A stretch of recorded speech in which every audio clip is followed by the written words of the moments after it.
Um, let's see. We'll go with Rachel first. Only because her letter is further in the alphabet. But Rachel, you got voted for things such as Rachel. She made me laugh. I love her. Let's see here. Rachel for doing whatever it took to save TikTok and using her abilities creatively to pit herself against Captain Barry, a formidable foe. And Rachel for literally saving TikTok's life. Like literally, she saved him. In turn, We're starting to tell who's voting for who at this point. Cookie, stop. sharing the second and third spot is the one and only Shade. Shade for her gifts. They were really sweet. Shade because I love her. And let's see, here's the last one. Shade for her botched reverse Christmas heist.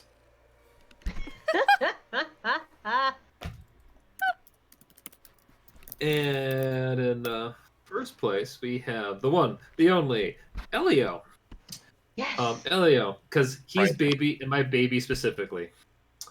Elio, he talked to a god and a primordial, and both of their conversations were very fun to listen to. Elio, for creative and fun roleplay of the commune spell. And Elio, when a guest dash here, spelled incorrectly, it didn't come out hating the experience. Yeah, remember that. So I already have an inspiration. So who wants one?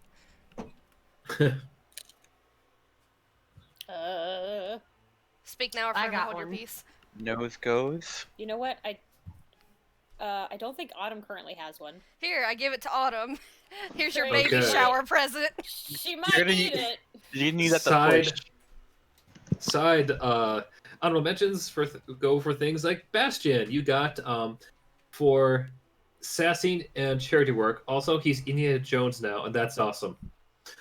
Also have let's see here, Kesari for attempting to have the only brain cell when it comes to meeting royalty. Let's see here. There's another one I saw. Melchior for great roleplay today. A wonderful moment releasing his father from the skull after unquestionably killing a morally neutral creature because it became too many cups of tea. It made too many cups of tea. God, I forgot about that fucking thing. Oh no. Mm-hmm. Indeed. We also have one here. Autumn, specifically the character Autumn. BC, she's literally about to pop a baby out, and also I missed her. Aw, Jade. I can't even deny that one. It's pretty obvious. Yeah, I can't even deny it. Oh, and also Melchior, you had two, actually. My apologies. Melchior, because his dad is hot. Oh my Para? Give you three Hera? guesses. Yeah, hi.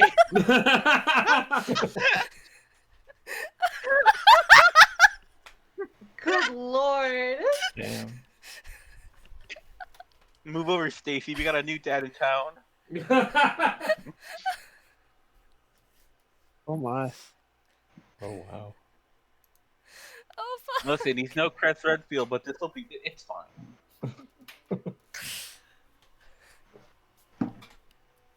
Okay, so. Oop. That was louder than I expected. Okay, so with any further ado, let's get into the heart of it.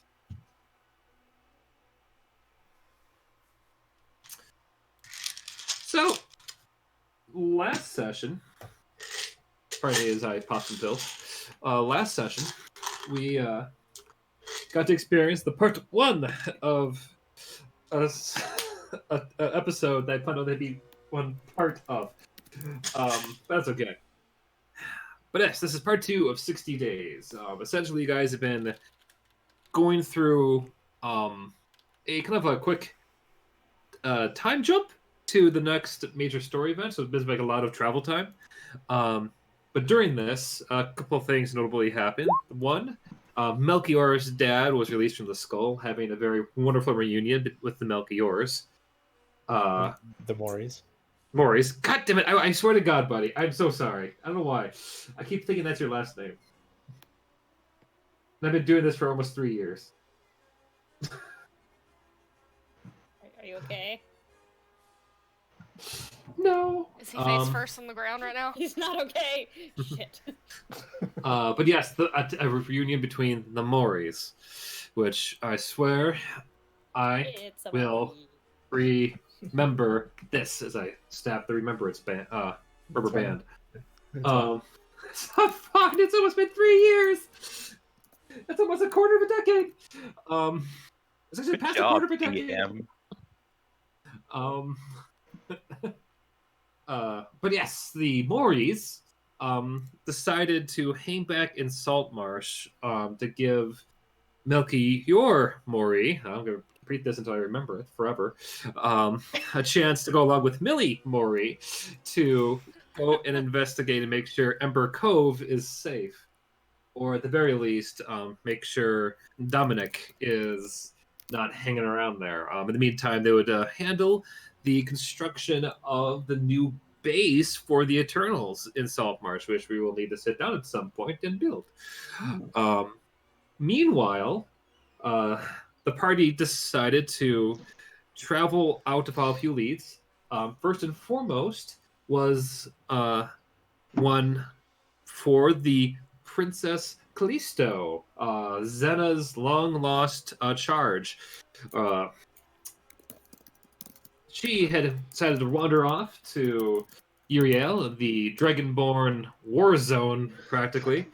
And after a 2-month-esque journey, Kesari, Bastion, Elio, and Xenna have managed to fly by rock as an ROC, the very large, scary-looking bird, towards the floating city, the capital of the Dragonborn there, the capital of Kandros. Whereupon, as they were coming in to their descent, they saw on an opposite bird the princess herself.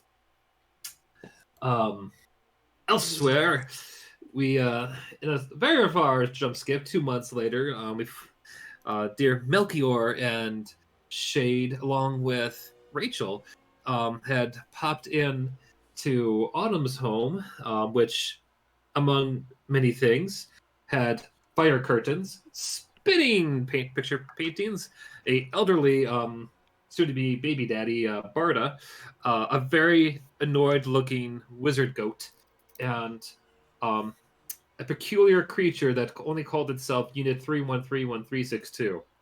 But to be fair, there was more to their tale than to begin with.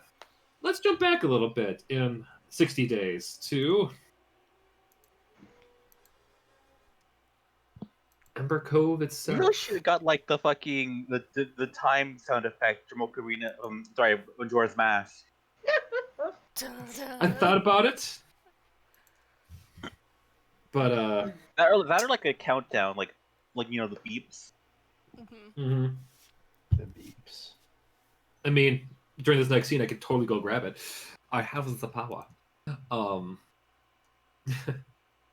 that said, back at Ember Cove, which is, why is it all dark? Roll 20, please. Stop. For the love of all that is holy. Oh no, Darkening timeline. and hiding my maps. Dark timeline. No. We failed. We'll get him Two next failed time, boys.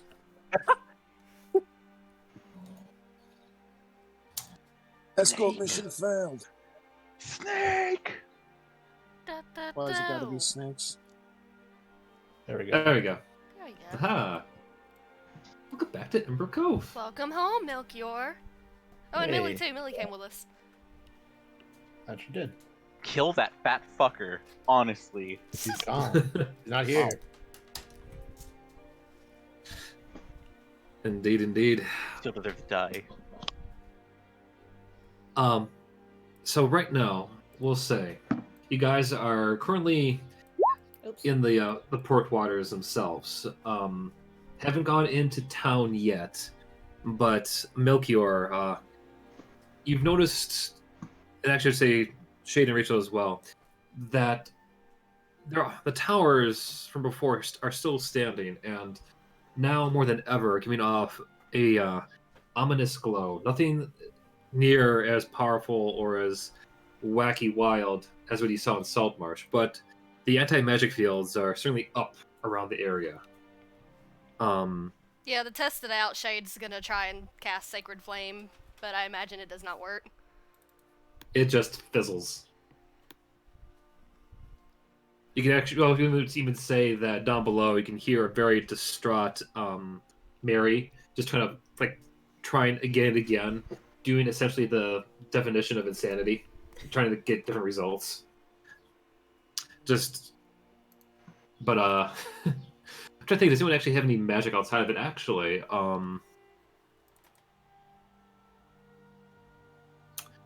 Magic items wouldn't work.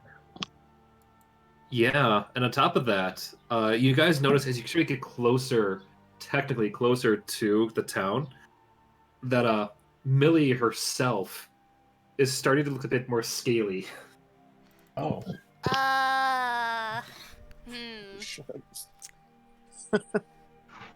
So here's a question for you, Millie. How are you able to hide Dragon You if the anti-magic shit went off while you were in town? She says as she looks over her fingers. Honestly, they were never all up at once. Huh. She says as her nose starts to elongate. Long Animorphs at this point. nose Dewey. Long nose Millie. No offense, but you're kind of really big when you're a dragon. What do we do here? Well, I think at the very least we give me some lotion for this dry skin. She says as she starts to get bigger and her wings start to sprout. Oh my god. Hey Rachel, got any lotion?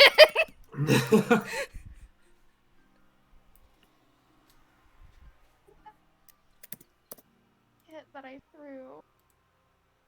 That's What was right. What was that? Oh, they were in the kit that I threw. Huh. The kit that Oh. you threw. At the dragon. Yeah. Yeah, yes. That kit. Hey, Autumn. Great. How long can Millie hold her breath? Oh no. Is that over the table or just asking Millie straight up? Hey Millie, how long can you hold your breath?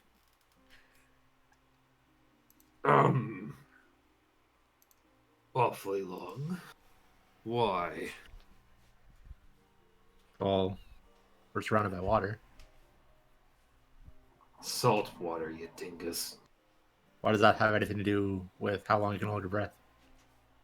Well, I could still hold my breath underwater, but it doesn't actually hydrate my skin. It actually just dries it out. Oh my lord. Oh no, I wasn't talking anything about the dry skin. I'm just thinking of ways we could hide you. Ah. Good point. I'll get you some lotion while we're Gee. in town. Yeah. Hey, Autumn, don't forget to mute yourself while you're typing. Oh, sorry. Sheepishly, she just finally just kind of lets the rest of the illusion disappear as there's now noticeably a very large, very obvious bronze dragon on your deck who just tries their best to gracefully just slither down the side into underneath the ship. Actually, let's see.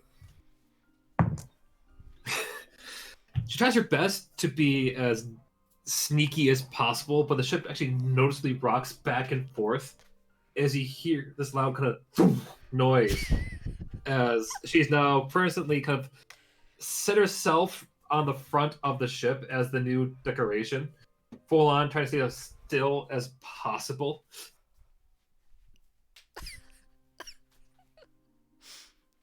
Yeah, I think this will work out great. Sure. But why do they have all of the towers on? Let's find out. Okay.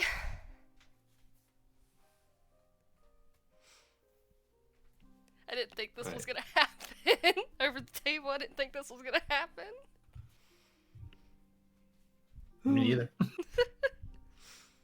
Off we go. I mean, fair is fair. When I thought I said brought up, like, you know what? To be fair, that would affect Millie too. Yeah. Maybe can't she just use her legendary resistances? It's an anti-magic But- field, so Yeah, magic yeah. just Fair enough. doesn't work. Yeah. At best, be like it should be able to do it like once for maybe 6 seconds. Yeah, and then it Or affect it again. Like it's an ongoing thing. yeah. Yeah. We'll say you guys have no problem find a place to dock into port. It's here. We'll also say that you guys first hear the rumors about the town that about like the sudden like I don't want to say exodus, but just quote unquote business trip that Dominic had left on. Mainly because he had left with the new governor's biggest ships. Did they say where he was going? Make an investigation check. I imagine you would probably find someone who would be willing to let it slip. Or just rather the 16, yeah. Yeah, 16, yeah. You actually had no problem whatsoever tracking down that he has presently left. I wonder if Maury's house got sold yet. Left to go meet up with his son for a gathering of diplomats over in Kendros and Uryale. And that's where Xenna and the others went, right? Mm-hmm. That's what I thought. Well, that's just our luck, huh? The sailor just scratches. Oh yeah, Scratch. but oh, sorry. Go ahead. I was going to ask, what is he scratching?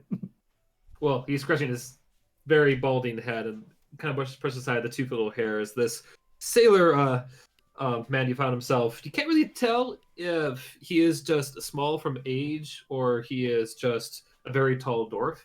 But his beard is really majestic enough to reach from the top of his head to the tip of his toes. But you find him to be actually quite the gossiper.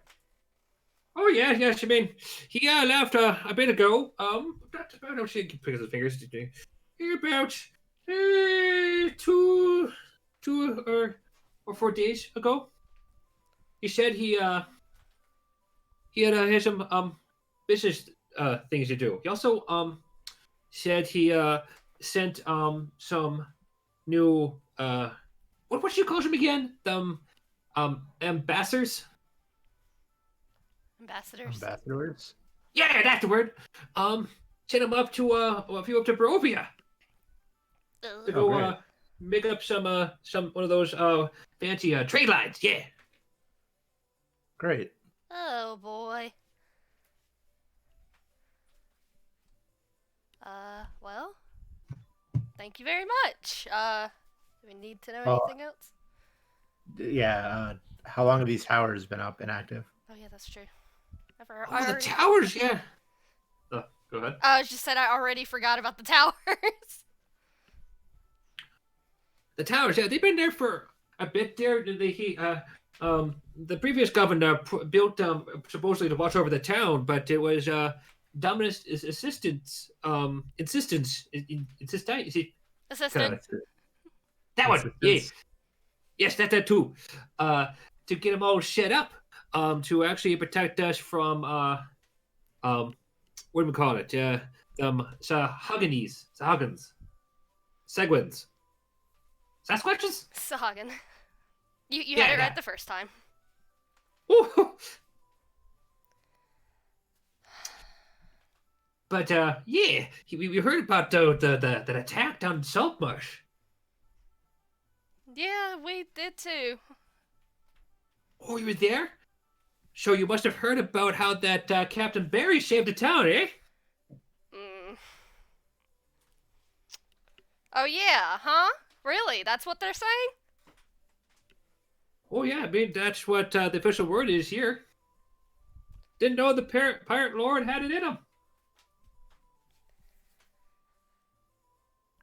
Shay just looks at Melchior like, are we gonna tell him?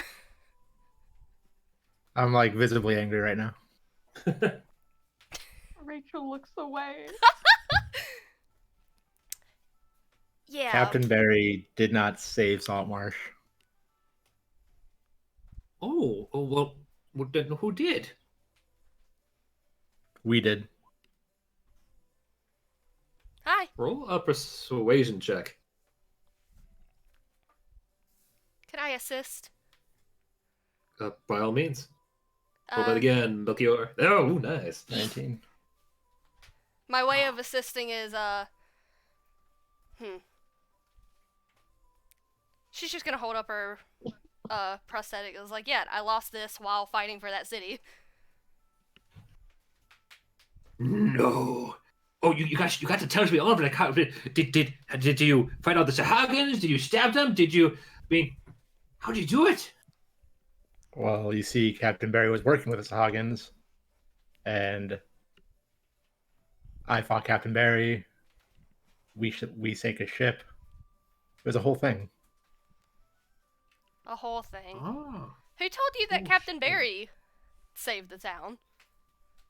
Oh, like I said, it was the official word around here. Mm. I mean, the governor, he's a nice new gal, I must say. They're leading this place with a firm, honest hand, and they also are taxing the rich, which is nice. And they gave me this new denter here. He just opens his mouth and pointed at a very, very gold-looking tooth. I reach over, I put my hand under his chin, and I just close his mouth. See? Perfect alignment too. Yeah. The next time you're out at sea, if you run across any Saltmarsh sailors, I would ask them for the actual story. Oh, certainly. And I just got to ask, are you a pirate lord too? Because I mean, that has to be true. At least some kind of pirate lord did the deed. I mean, think of the adventure. I'm not really one for titles, but I am the captain of the Aeterna. Oh, his eyes just get wide. You mean the ship that took that little Maury's boy? Well, that was the Nox Aeterna, but I am the Mori boy. No.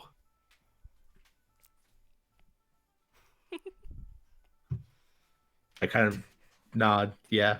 I was like, yeah. The Maury's boy, like you mean he was like he goes brings his hand like to about maybe up to his thigh as he kind of says as he gets actually shorter. He was up like he was this tall. Well, I was 15 when I left, so I was taller than that, but that's right. It's been about 13 years. 13. Oh, time flies when you're drinking rum. I see that. Aw. Shows. I mean, how'd you get away? Like, how'd you get out of the bucks, the Nux, the Rux, Aeterna? Yes, that. It's a long story, filled with a lot of sighs. I'll spare you. I'll spare it. Oh, shoot yourself. You mean, I am the one that spreads the words around here. I am, that's why they call me, Crafty Fox. Fox News is what I'm here for, yes? Oh my fucking god. Oh, God. Oh no. Well, if that's the case, I'll give you a summarized version of events.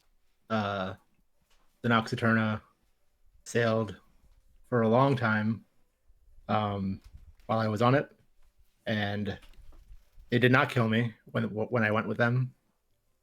It was a whole thing, and then we got attacked, and then the ship was destroyed, and then I raised it from the depth of the sea, and now I'm in control of it.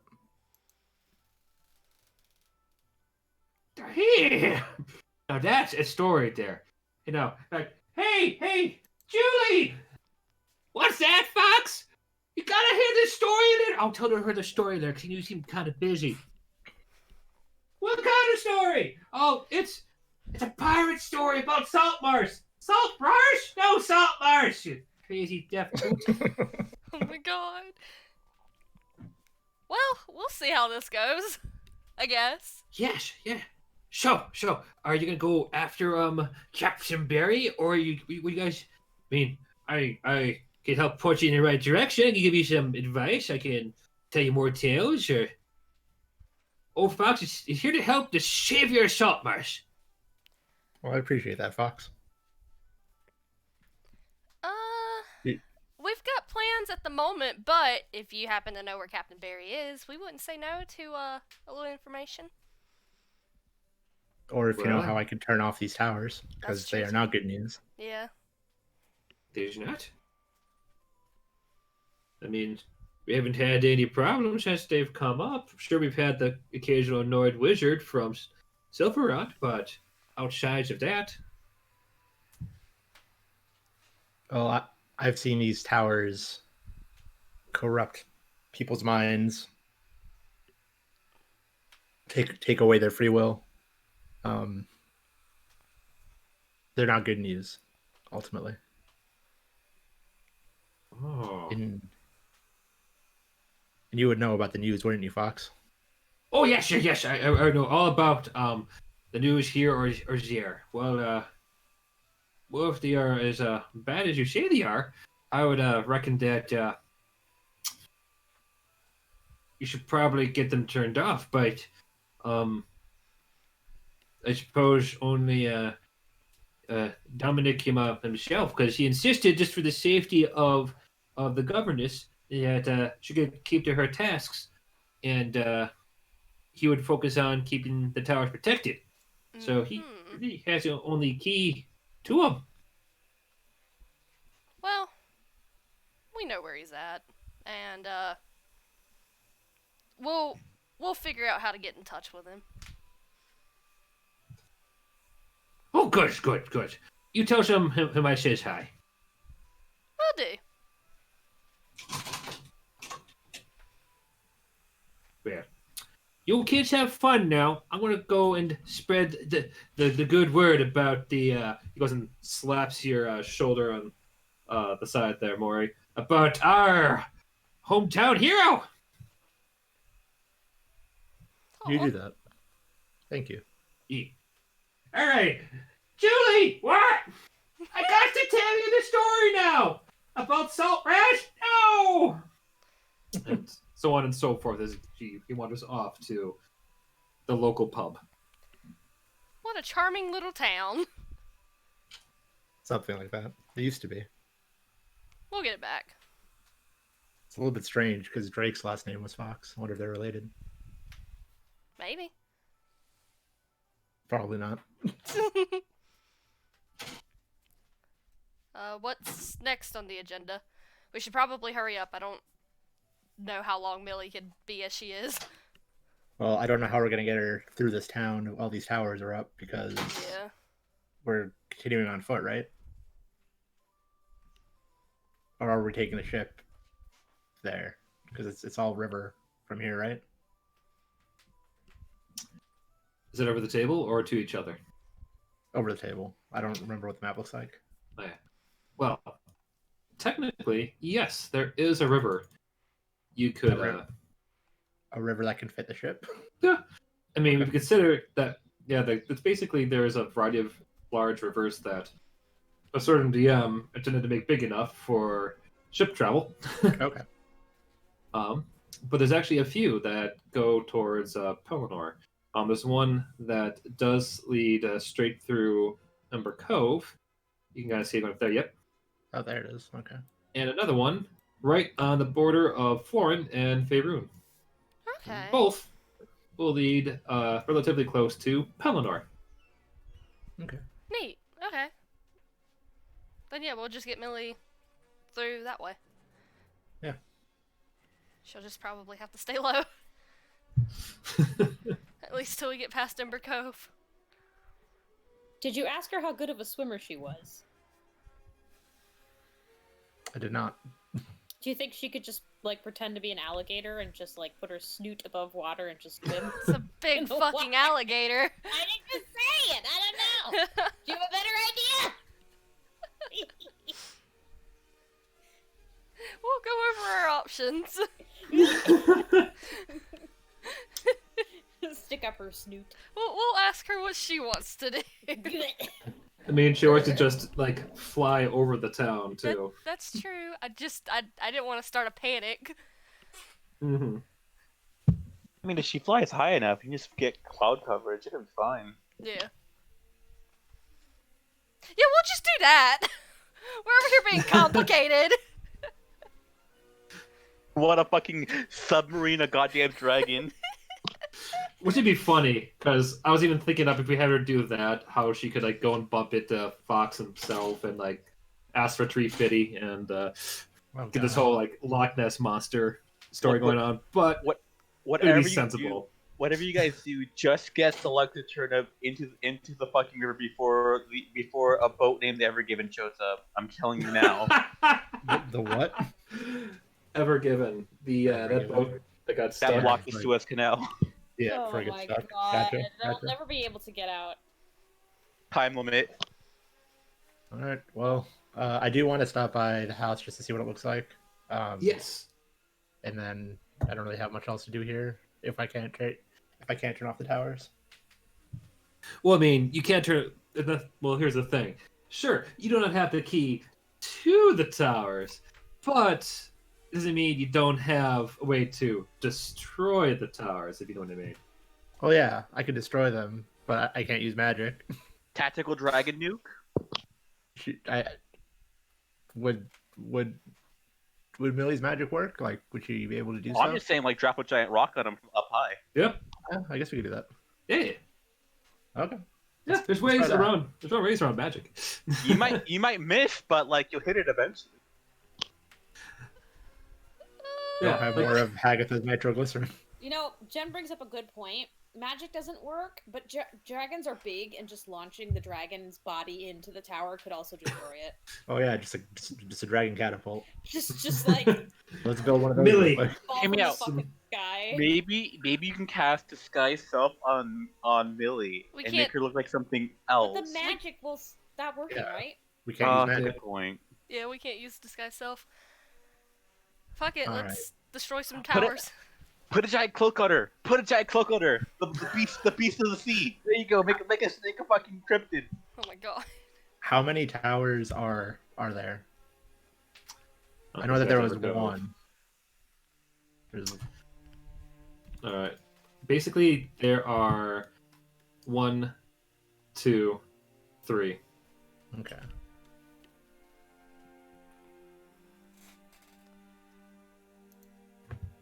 Yeah. Like, oh no, like straight up over the table. I just said that, that's how you would have like locked them up.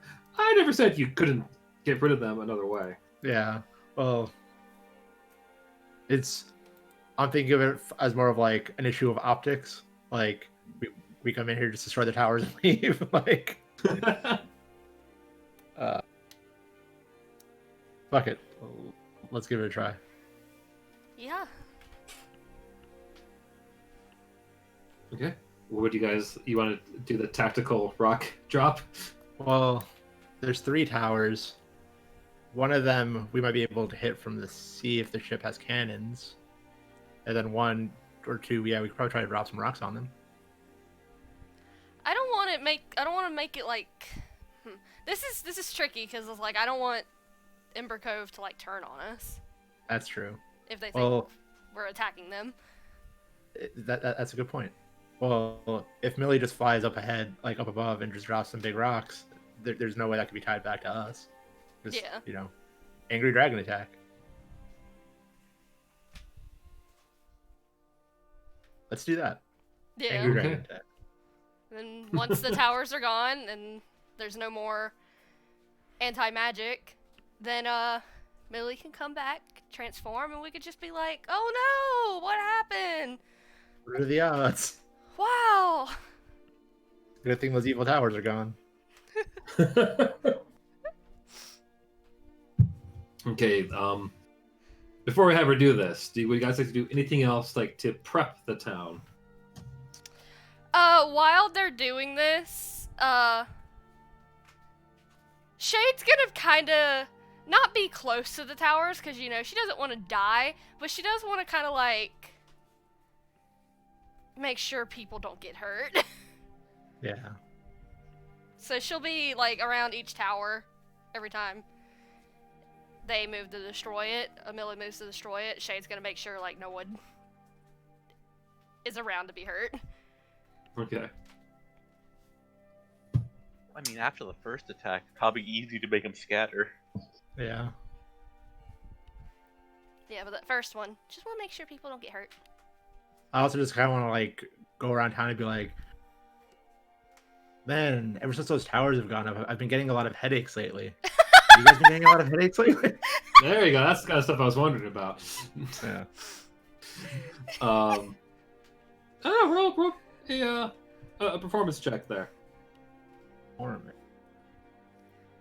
I'm gonna use luck. 17.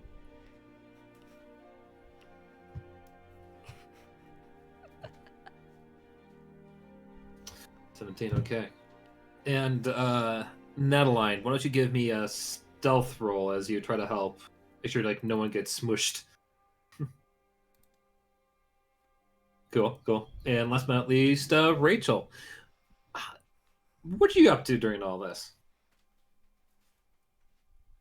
Hello, has anybody seen those towers? Those look very evil and terrible and bad. I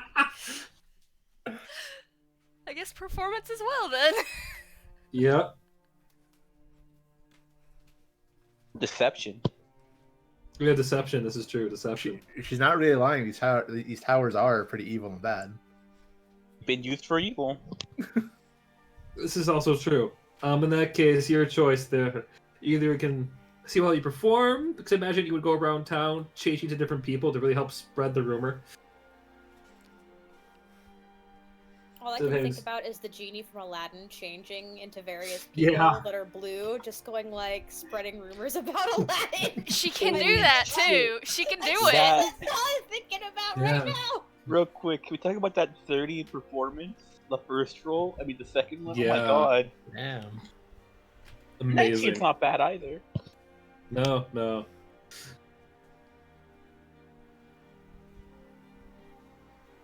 Okay, we'll say this. You guys spend like the next 3 or 4 hours going around town, just spreading all kinds of tales. Like man, that like Moody with like yours is like man, that's like pretty fucking dangerous looking. Give me headaches and all that. Rachel, like you just plan up all the rumors about how the evil they are. Shade, stealthing around. You know, for the most part, they don't really see many people around them. I mean, they might have like a guard in a tower or two, but I mean, they should be fine. I mean, Millie can't possibly destroy the entire tower, right? I have a bad feeling about that.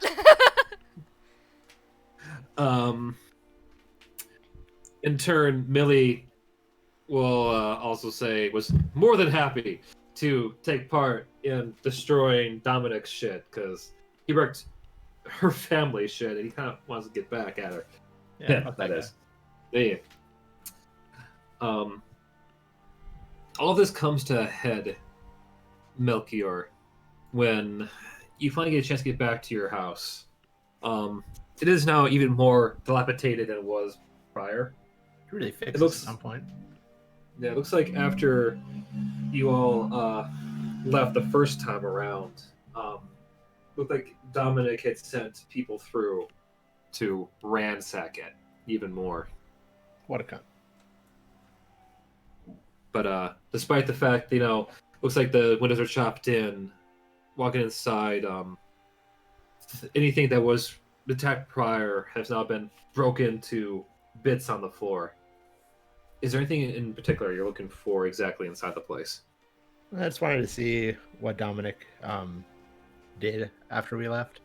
It just makes me even more angry. Is Millie's little hideout still okay? Yeah, I'll go downstairs and see if they found that.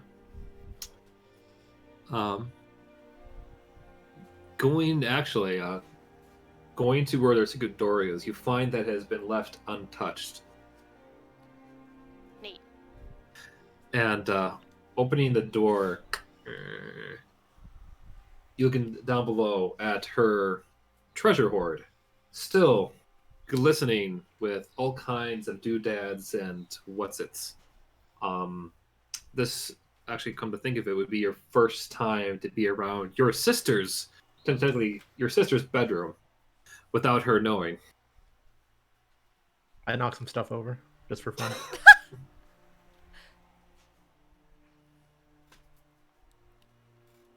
You find a few bottles of empty bottles of wine, an expensive looking clock, and underneath a few chests, you actually find a couple of drawings. What do they look like? They're actually decent sketches of, looks like to be like a young Millie, with your parents. One of them, you kind of going through them, flipping more and more, you find one of them looks like it's kind of almost drawn in wax. It looks like there's 4 figures. One of them shows your dad. One of them shows your mom, and between them is her. I mean, it's kind of like stick figure-y. It's not the greatest. And on the far right is a 4th one. It looks like it was kind of made up and guessed on the fly.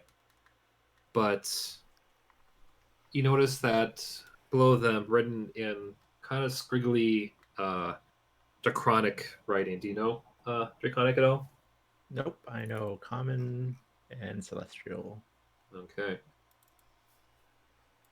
But looking at it, though, you notice that the 3 pair are out on a ship, and the 4th figure is standing basically in some kind of land, and shows his arms up in the air, like, aha, you found me.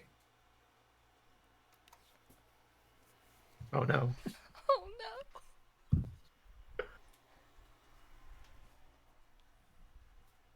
I don't know how to respond to this.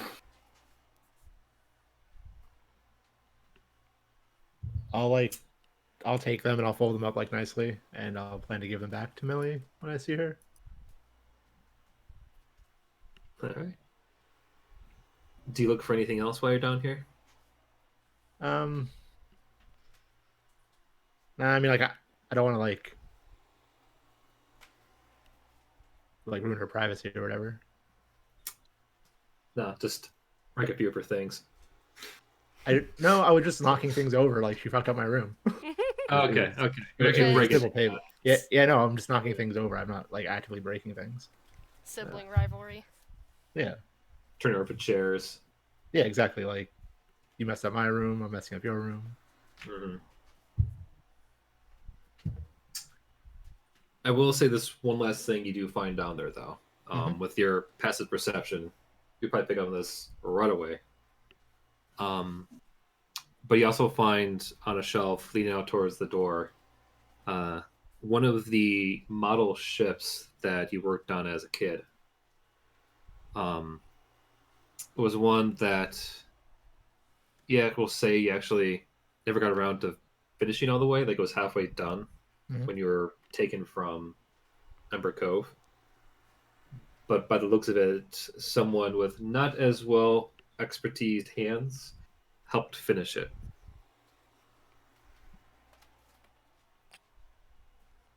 I'll take that back too. Okay. Coming, I'm assuming, do you want anything else in your home while you're here? Like I'll try to clean it up a little bit, but I don't really have too much time to give. Like I'll just like clean up what I can, and then make a mental note that I need to come back here at some point and really fix this place back up. Okay.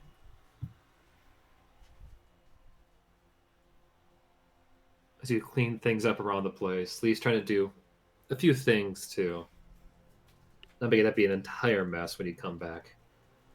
Already outside, you can hear the faint sounds of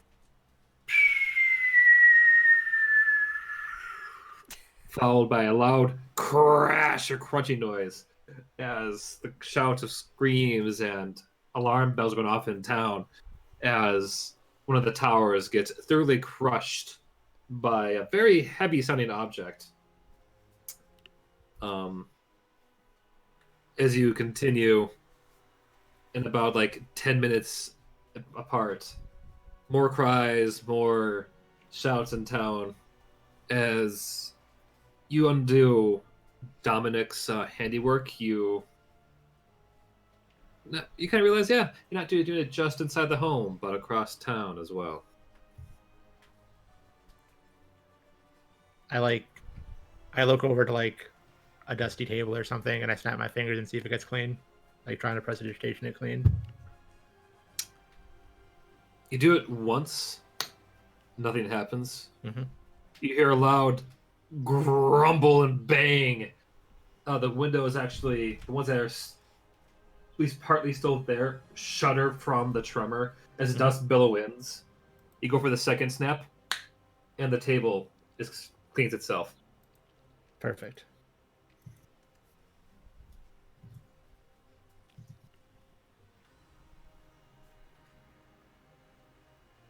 Shade and Rachel. Throughout the town, the boulders. Let's see. Let me check one thing. Okay, nice. The first tower, only the top of it gets crushed. The second one, Millie missed her mark and kind of hit like the middle of the tower, causing the whole thing to topple over onto some buildings nearby. Oh no. The people are currently in a panic, trying to figure out what the hell is going on. You hear shouts of dragons, dragon in the sky, as the last tower is beamed head on. Perfectly, because on a D60, I rolled a 60. Yes. As the last tower is just smushed dead on. In the air, you can just hear like a little, just a full-on like booyahs echo from the skies up above, followed by just this whoosh, whoosh noise as Millie takes one quick defiant just flyover across the town. People duck and dip and dive where they can. A few guards actually try to shoot out and fire. Do you two do anything to help with the chaos, or do you try to help like spin it in any way?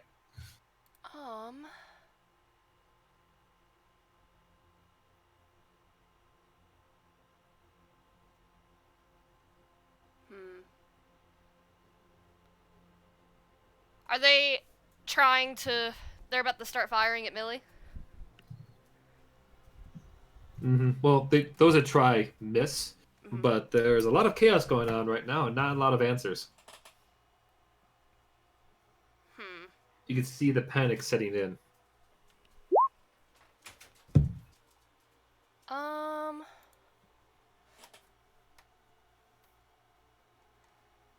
like looking through my stuff. I don't know what I could really do to. Can I like offer a suggestion over the table?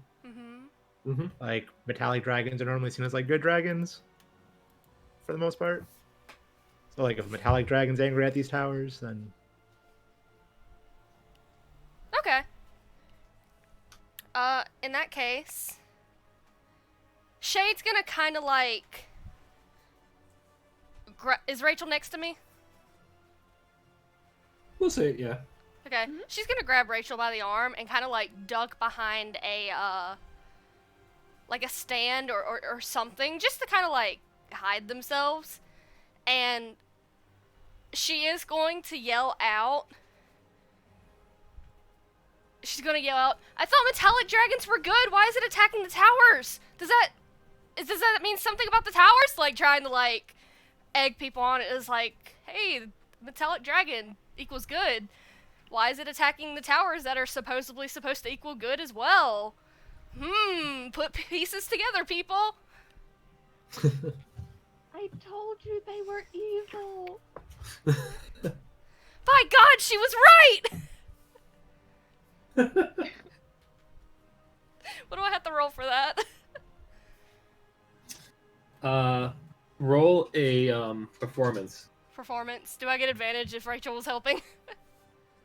Yeah, and I would actually advise Rachel to do it. Oh. Well. Oh. Dead.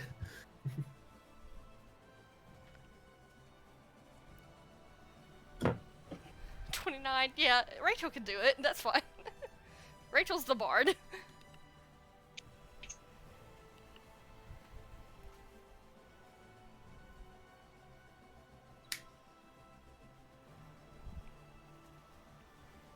Trying to see if this is charging. It's about to die. Make sure they are not going to. What did I miss? Not much.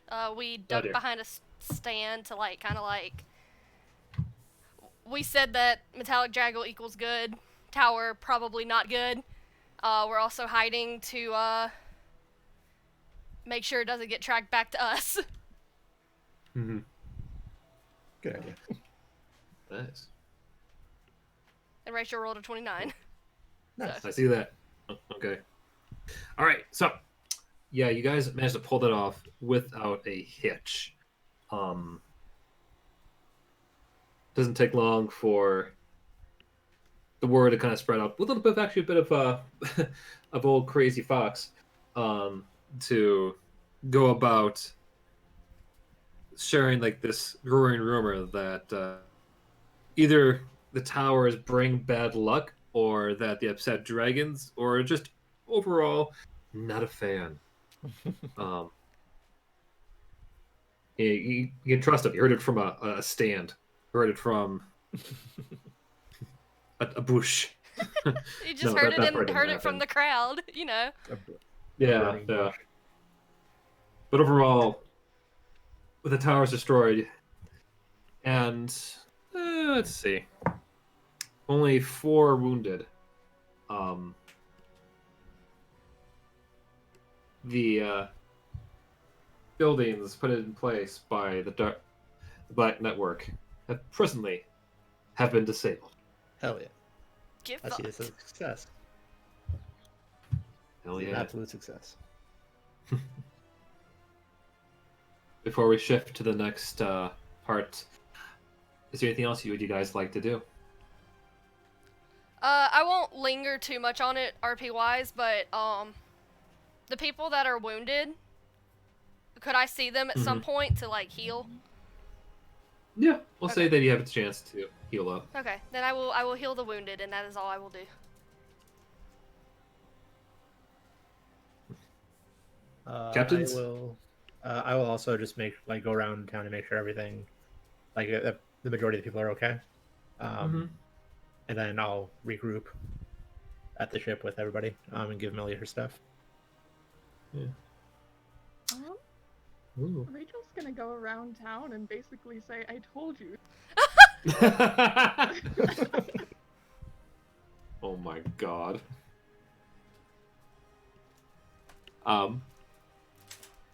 Maury and Melchior and Shade, you guys have a easier time going around town and helping people where you can.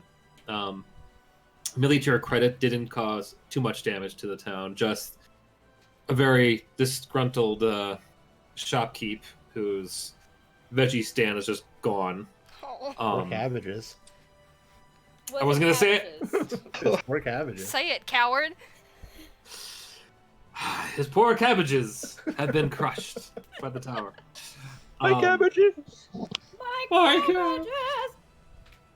cabbages!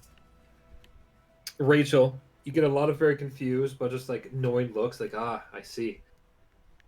You know, you were Dominic. right. That Dominic, he's no good.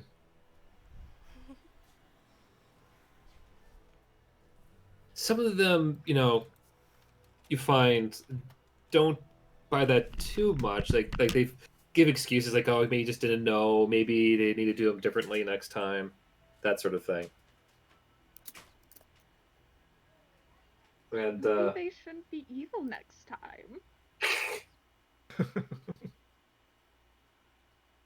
while Millie, to her credit, you find her later on looking kind of smug with herself, Melchior, until you go and hand over the childhood drawings and the model ship. Her face shows, you know, signs of just like, oh, you know, my things. Wait, my things. Wait, you were touching my stuff. Wait, those are my. Oh, and her face just goes like beet red in a matter of like 5 seconds between these kind of thoughts across her face. She's trying to find the right words to respond as you stand there. I thought you might want these. Since you're going to be spending more time on the ship anyway.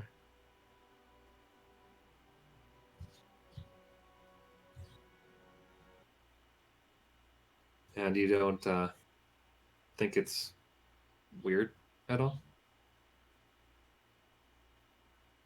That you drew pictures of yourself with your family and finished a ship that I started?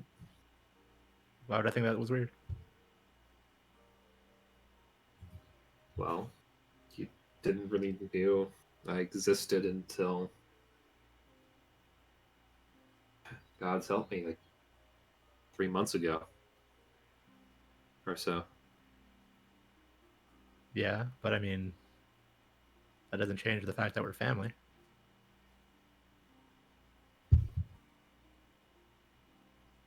Even if I'm the great rock chucking dragon of Ember Cove. I mean, that was kind of the plan, wasn't it? Like, I suppose. Still. I'm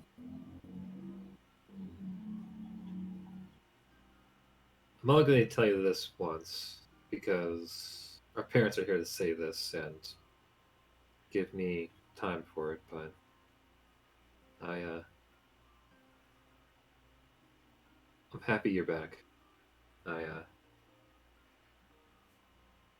know I give you shit all the time, little brother. She winks. But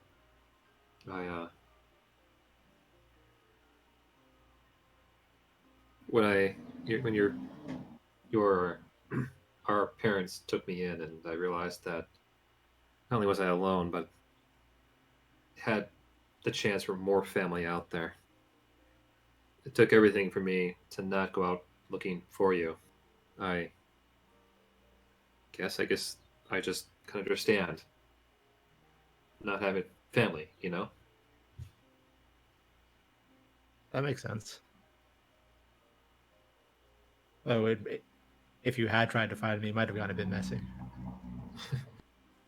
I'll say. I had no sense of direction. And I was supposedly dead. It was a whole thing.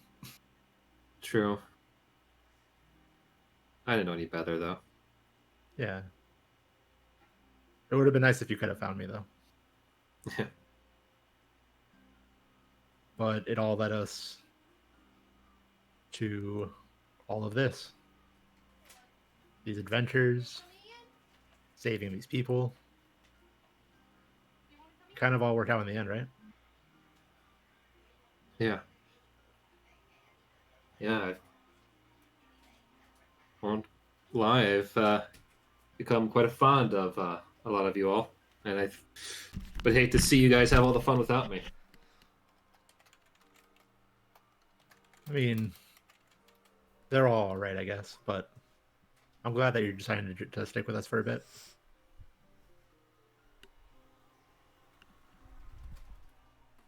Suppose you can stay as long as you want. I like that. I mean, I would like that. Stay out of my room. After the last time, you know, got a bit messy in there. Well, as long as you don't touch any more of my stuff. God, I couldn't like wrap my head around all that stuff in there. Kind of just gave me a headache. What can I say? Girl's gotta have her hobbies. And hordes. Well, I've found something a bit more valuable than gold lately. So That's good. Well, Yeah. if you ever decide to start up a new horde, I guess you could use the lower decks. Speaking of which, you really need to go about getting that expanded. But, Yeah.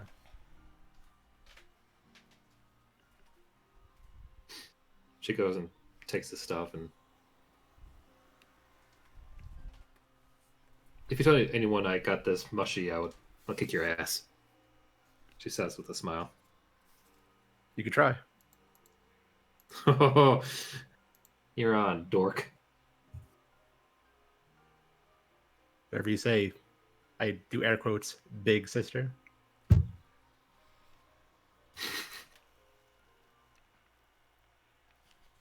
Alright.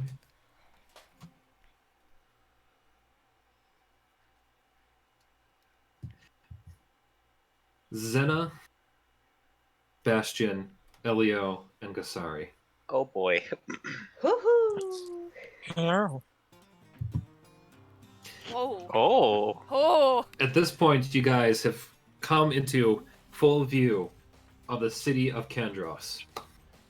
This hodgepodge of different floating landmasses in the sky, made of different architecture from almost around the world. It's almost like being kind of gathered and floated here. As your rock kind of circles around to get to its landing pad, you guys get a nice clear shot of everything. Down below Bastion, you notice there's actually different dragonborns of all shapes and sizes and kinds.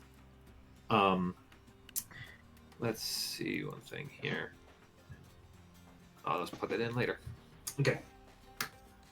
That said, you all dragonborns, different shapes and sizes and kind. The battlements across the place are the next thing I should say, Kesari, that you take note of, that have all kinds of various large weapons of all shapes and size. We're talking ballistas, catapults, big old boiling pots of tar. Like, the city looks like it's ready for a siege at any moment. It almost is like begging for it. As the jewels kind of light up the ground below, which, from your vantage points, you all can notice different battles raging across the land miles below. The occasional kind of little mini explosion of magic. The roars and cries of like constant battle echo across the landscape that the city floats above. But Xenna, you in particular will say, notice that as you've been flying around, you've been keeping your princess's rock in clear sight the entire time. It actually goes and lands on a pad before you all do.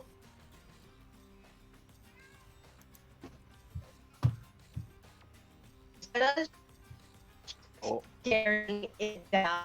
He looks like he knows someone so stressed that got passed out. Oh dear. Oh, you It's like, yeah, you're a Xenna. robot. She's been replaced by a robot cyborg thing. You need to turn your mic on and off again. Or,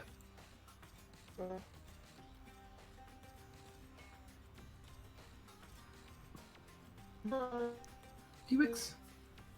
Felix, no. Give it a second. Wow.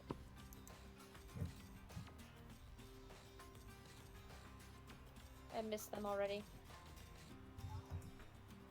How unfortunate that it happened like right now. Yeah. Correct. I love you, Felix. These things happen. Felix is dead.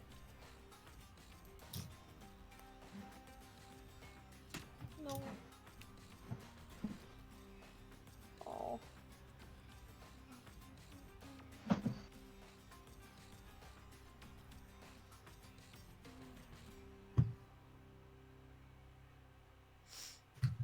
Here, let's do this.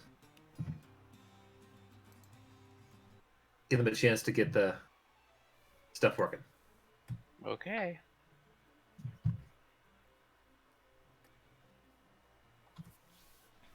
I love you, Xenna. Xenna.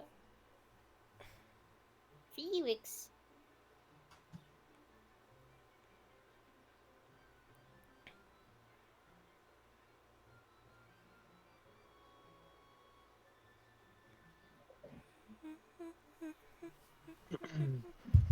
You know what?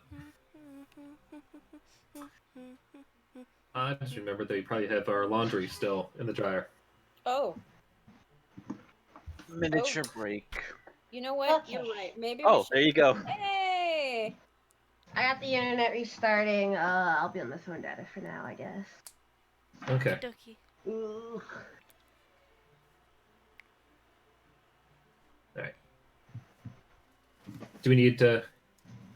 If you're restarting, we can make this a proper intermission, if you want. I think a proper intermission would be good. Okay, here we go.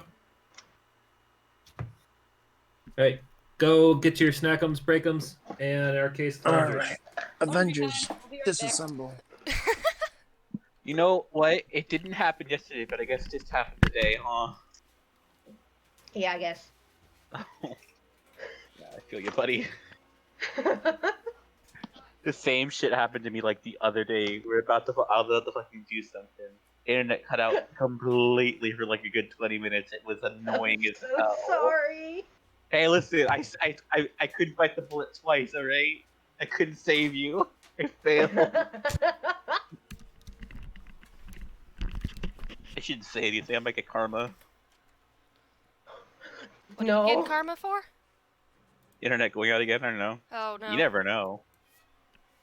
No cookie. No. No.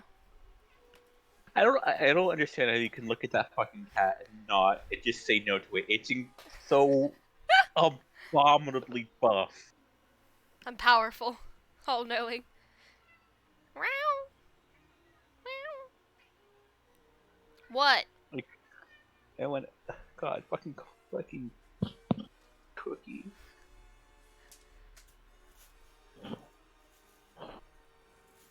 No cat needs to be that athletic, that built. That buff. Cookie's fucking ripped. It's terrifying. Hi, Carter. The fact that he has such definition under his fur, it's like, God. Oh god, he's here. What do you want? Carter? Hi, Carter. No, don't do that. The cats are here. They are swarming. The cat saw you were weak and struck. Cookie.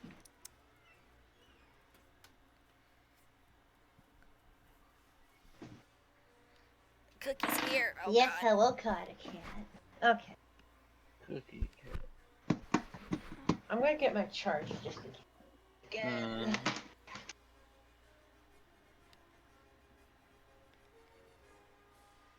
Cookie, my god.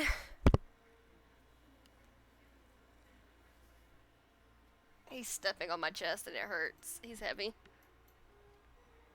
Well, yeah, Don't he do has so much. that. He has so much fucking muscle bulk. Of course, that cat's fucking heavy.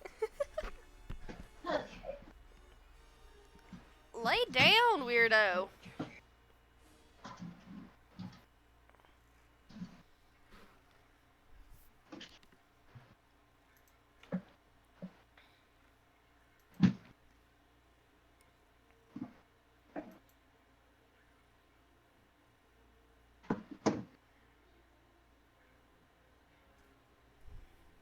You know that thing in anime where like a powerful character like powers up on like the earth, but he's just like starts shattering. Yeah.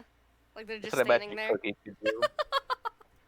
He's gonna fucking like he's gonna fucking look at you, glow slightly, and then like your chest is gonna fucking explode. Cookie, stop. all your ribs fucking crack.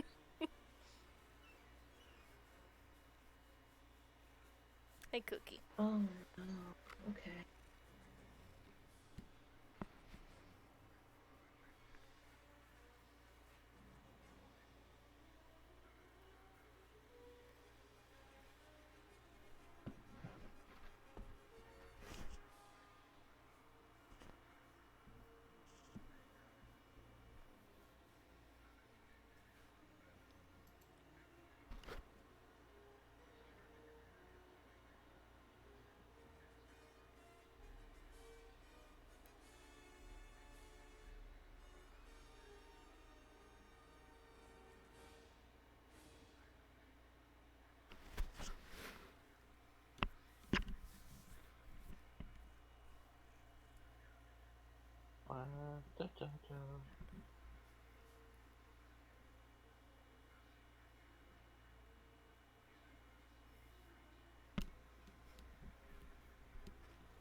Okay, this is fine.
Okay.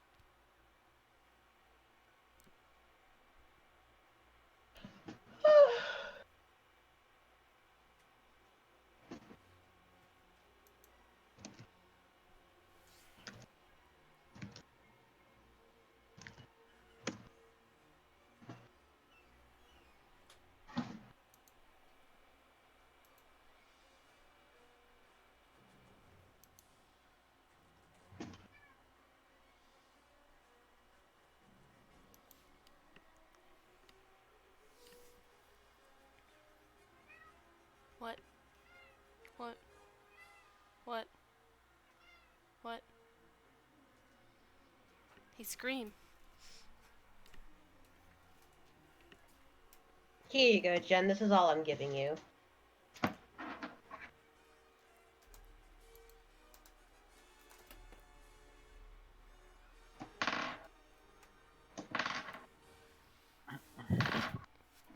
You are gonna come up here onto my desk, shake, and get hair everywhere?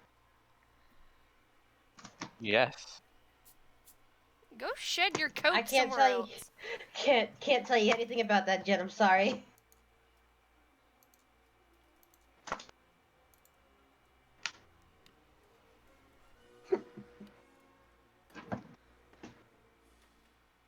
I hope so.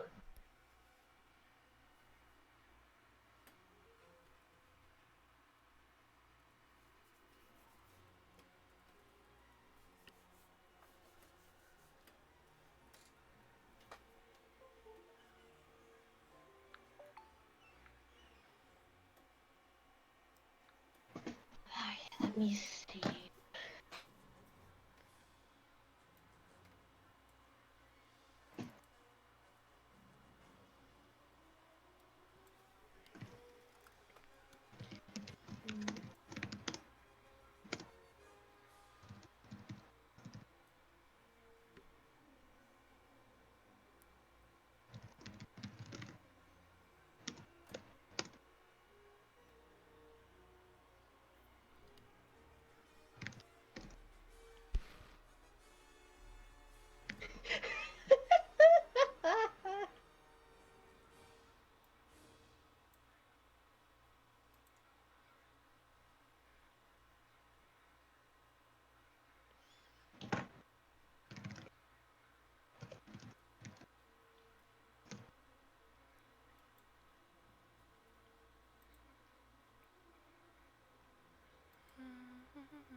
Hi, Carter.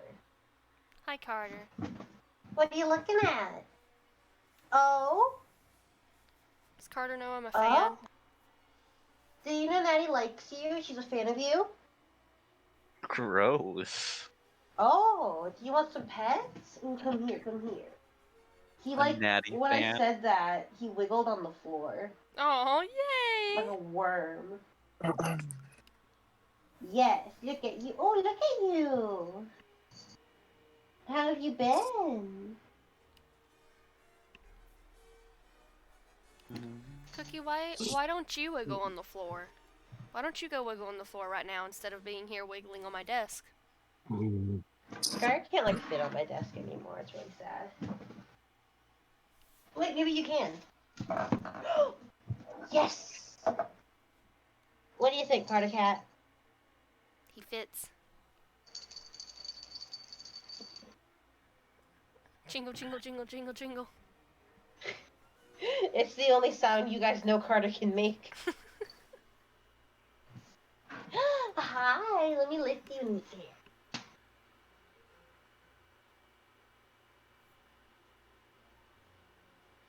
air. Mwah.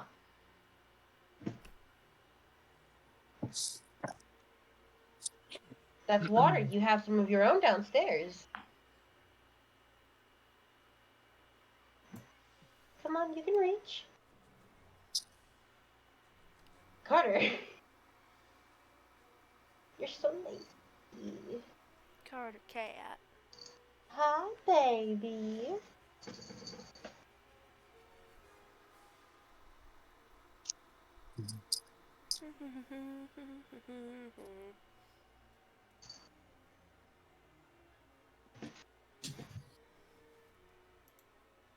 No! Yes. Meow.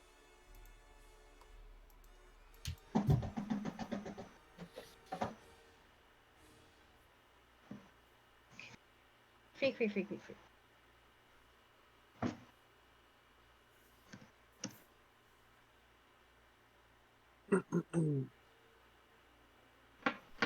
How many rolls are you gonna have to make?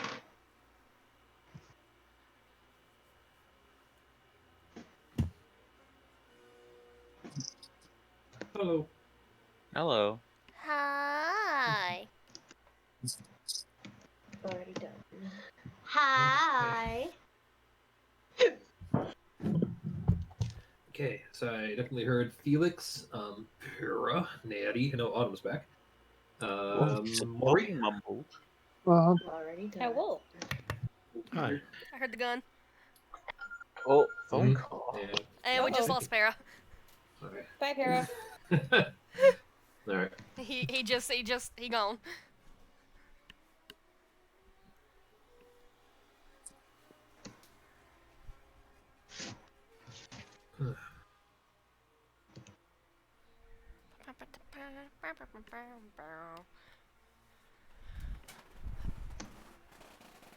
What are you doing, Cookie?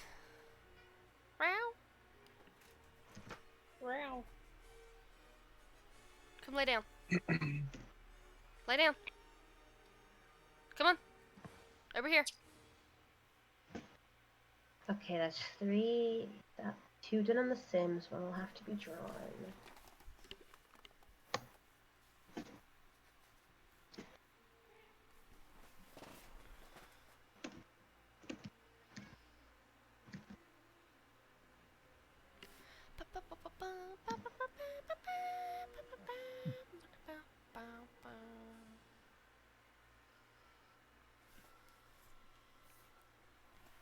Not sure why I can't hear the music on my side. That's weird. Music. Music is not playing on my side. I'm just gonna restart. Roll 20. Yeah, restart roll 20, nerd. Get that There we music, go. I've got so much use out of the soundtrack to Hook. I was gonna ask you guys want me to. I was debating changing like the theme and all that stuff for the next arc, but I could keep it if it really gets you guys revving to go. I mean, I love this theme, but I'm always a fan of themes that change. Okay. That is true. Means a new story. Mm-hmm. It depends Well, on Paris bat. a new story. What? New theme song for the, I guess the title.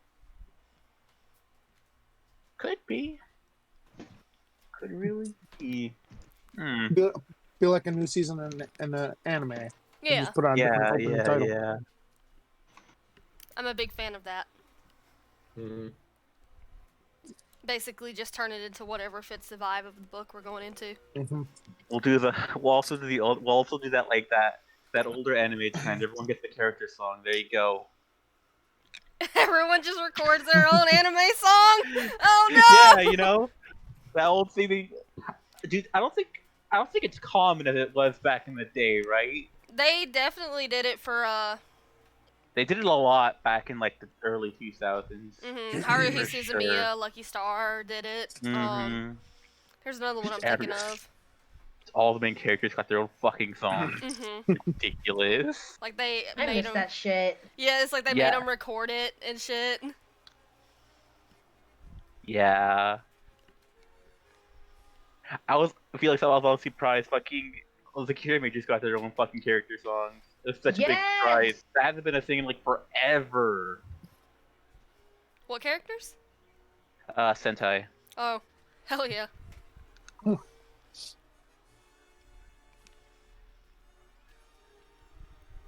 We'll just have someone write a song for all of our characters and we'll just stick you in a recording booth. No big deal. Terrifying. I'd be down for that. That'd be kind of cool. I mean, I try to give you guys Oh all god, themes. we're not serious. I'll I can't do it. sing. Please don't make me sing. I'll do it. Terrifying. But what if you guys are? What if we were serious? Please don't make me Jake, sing. just kidding, unless. Unless. Unless.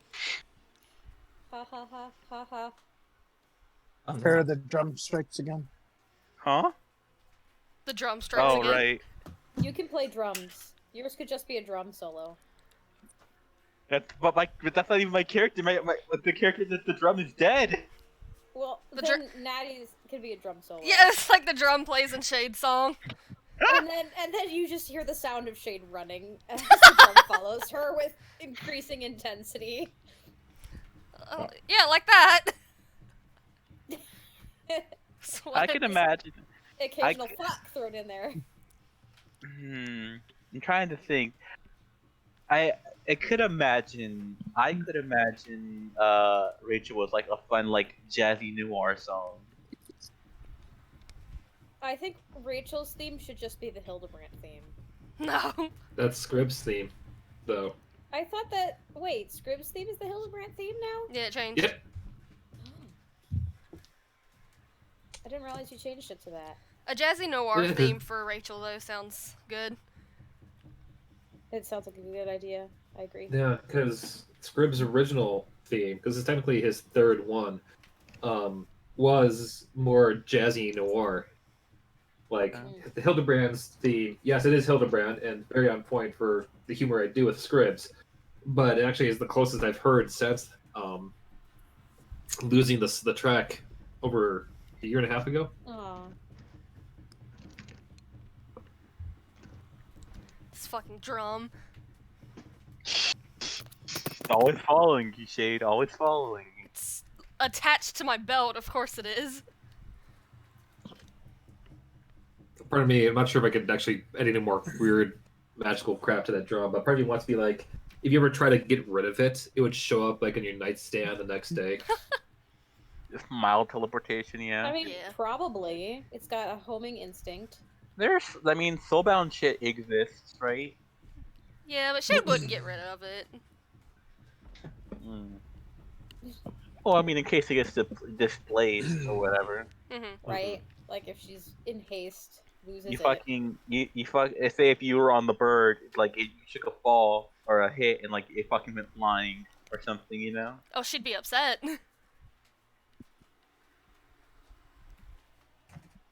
That would make the best projectile, since you could toss it at an enemy, get it back, toss it at an enemy, get Fucking it back. boomerang! Except Boomerang drum. it doesn't even come back. It just appears back in your hand again. Infinite ammo. Cue the X-Files theme. With the drum appears in your But, hand. You know, like in a show, like she would throw it. Like you would see her throw it, Yeah. and then like it pans to the shot of the drum being thrown and hitting whatever she's throwing it at, and then the shot goes back to Shade. And she's just holding the drum again. Nobody talks about it, and eventually somebody's just like, "Are we gonna talk about this? No, we've got other stuff to do." Talk about what? Cox gun. Why do you have a gun in D&D? I don't know. There's mechanists. There's no, what are they called? Artificers? Do they have Artificers. guns? Yeah. We've got Technically- artificers now. We can technically- magic guns. Technically, the best they can do is a cannon. Still a gun? Cox cannon. Be like a hand Yeah, cannon. artillery's better than nothing. Right? Load slingshot. Flame slingshot. There you go. Pulls back arrow. It's not as funny as Cox gun. Like, it's not the same. Cocks my Glock. Cox gun. Cox Mike Lock. That. All right. We all good? Glocks my cock. I think everybody's back. Yeah. Daniel? All right. Pretty furious sports up. Oh shit! Felix is pulling out the real name. It's about to get serious. Damn. Hi. What the fuck? What just happened? I don't know. I missed it. I said we were making girl jokes. I said I said Glock's cock, and then Felix fucking caught it. I hear what you say. Anywho. Good night, everybody. Listen, it's fine. Blam. Xenna. To recap, we had you were on your rock, flying in towards Kendros.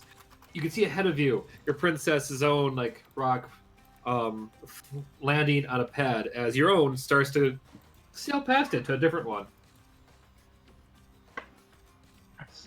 Yeah, she is staring out very intently. If you've ever seen someone look so stressed they're about to pass out, that's her right now. Oh god. Get them veins. Yeah. Oh god. The pilot turns back to see you, Xenna, just like still blue around the gills.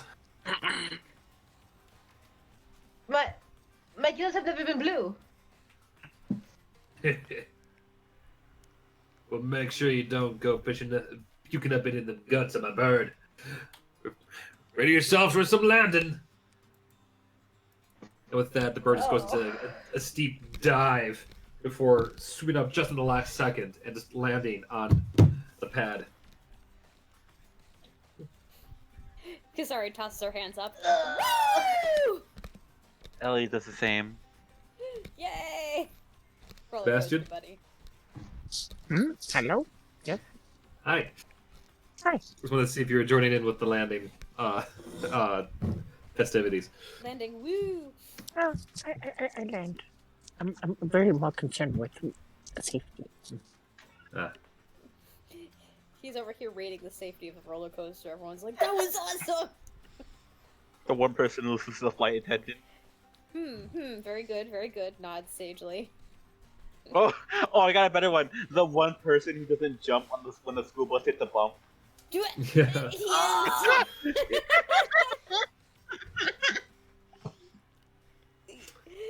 Ah. Well, Oh, for better or Calvin. worse, you guys have landed onto the floating city. On the pad itself, you don't notice much really. Like outside the pad, like there's around the brim, like it looks like a feeding trough for the birds, followed by a very large drinking barrel. But leading off the pad is a set of stairs with no guardrails. I have a In question. fact, yes, Is the feeding trough like rock-sized seeds or just many seeds? it is like rock-sized seeds. Oh, They're like Awesome. big. No meat?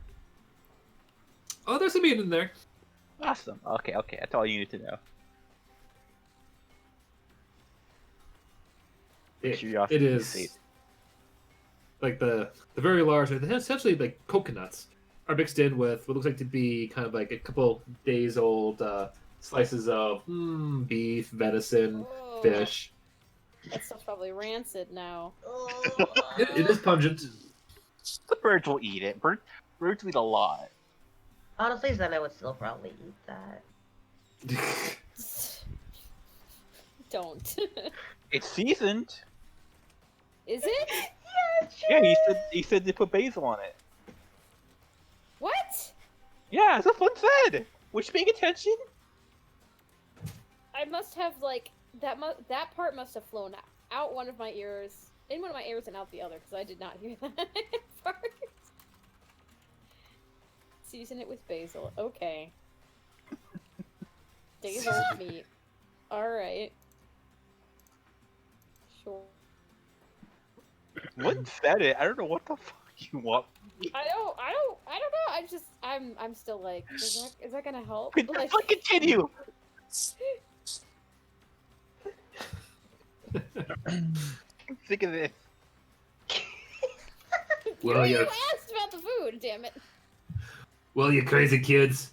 This is where you get off my bird. You go up there. He points to the stone steps. You'll find yourselves in the what they call the central hub. Ugh. Xenna just like she stumbles to the ground, like her legs are shaking, I'll use it to do the and she's just equivalent. gonna fall over. I'll use it to do equivalent to like skipping steps on a Aw. staircase down. If As you do, I have Oh, to go get ahead. in that contraption again, I'd rather fall off. I can fly you. I can fly you back. Ugh. She doesn't look real happy about it. No, can Kesari help Xenna up? by all means. Okay. Kesari's gonna try to lift Xenna up onto her feet again. Does she allow it? Yep. Okay. No yeah, Kesari resistance. We'll help Xenna up and kind of be like a shoulder support and be like, well, think of the city. Think of all the new things we get to see here, the new foods we get to eat. What? You feel a very strong breeze go past you, Xenna, Ugh. as a cloud floats by. I was not meant to be up this far. It's just like the ocean, except high up instead of low down. There's a very big difference, actually. I wouldn't know. Shall we? Here, you want Bear to help you up? Yeah, I point to the giant bear that's now appeared here. Well, it's a regular sized bear, but it's still a big bear. Most bears are pretty There. big. Fire.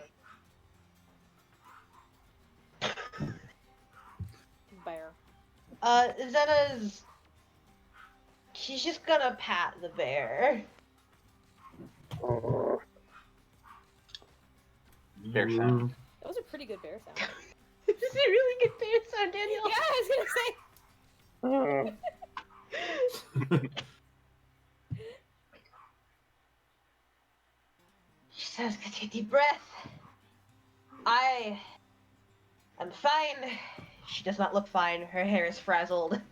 She does look like she's about to fall down again. I am fine. I can walk on my own. She takes a step, and then she stumbles. Does she just fall over again? Yep. Oh. Kesari shrugs and decides to try and fireman carry Xenna. Ugh! Yeah, she allows it. She can't. It's not like she's got the strength right now to repeat. Yeah. I have an important question for you. Where's the lobster? Xenna The still what? has the lobster? Yeah, she brought the lobster with us. Where'd it go? Shern is presently like you can see like a little tail stick out of one of Xenna's bags, kind of like trying to get in further to avoid the very large long drop. It is burying. essentially. No. Hey, Shern, we're on solid ground. You can come out now. It bubbles and hisses back from inside. Xenna, you just hear. No thanks. I do not like this air ocean. It is too big. I want water ocean next, please. Mer. Yes, I agree.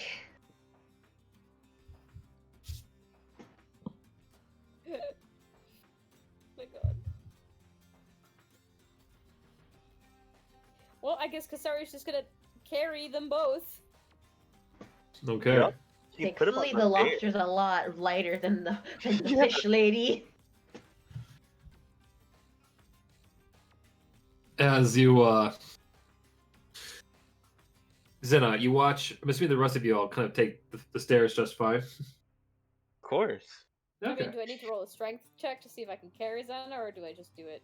I would say you just do it. Okay. As you're going to go down the stairs, Xenna, you notice from your vantage point that they are about maybe 5 feet across, with once again a swift and sudden drop on their sides. Oh. About halfway down, a strong breeze comes through. And I'm going to hold off doing this because I heard the oven beeping. Oh, fun. Suspense. So it's okay. So I'll just describe I got that at some point Kesari stumbles ever so briefly towards the side before stopping herself in time. No one else has to make dex checks? You're not carrying someone on your shoulders. Oh, fair enough. But for a brief fair, moment, though, Xenna, They you are can heavy. see yourself like almost going over the edge. Ugh.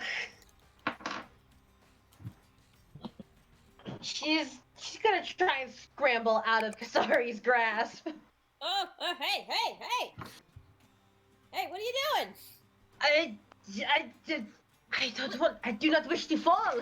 Well, just trust me to carry you. You struggle, you make it for me to drop you. Oh. Stop Just roll, struggle. gal. Oh. The more you struggle, the worse it gets. Xenna just stops struggling, and I imagine she just like drops her head and it just like lightly bonks against Kasari's armor. Bunk. Just don't look. Sorry, I mean fucking Xenna ragdolled. Yeah. Xenna, she's like, I'm done. The end of Xenna is near.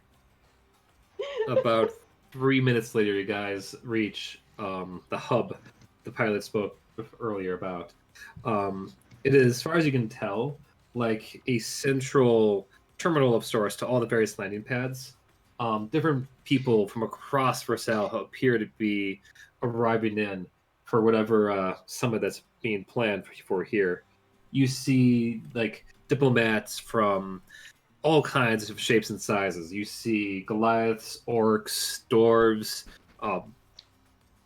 Kesari, you actually noticed a few of your people kind of like guarding a few of the other diplomats of the Kuka tribe. The Dragonborns themselves are inspecting various weapons at one point before going into what looks like to be the central major hub of the city.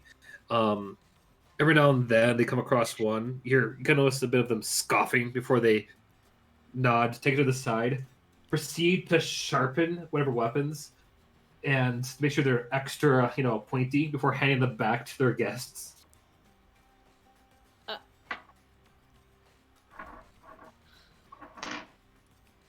So, do you see her anywhere?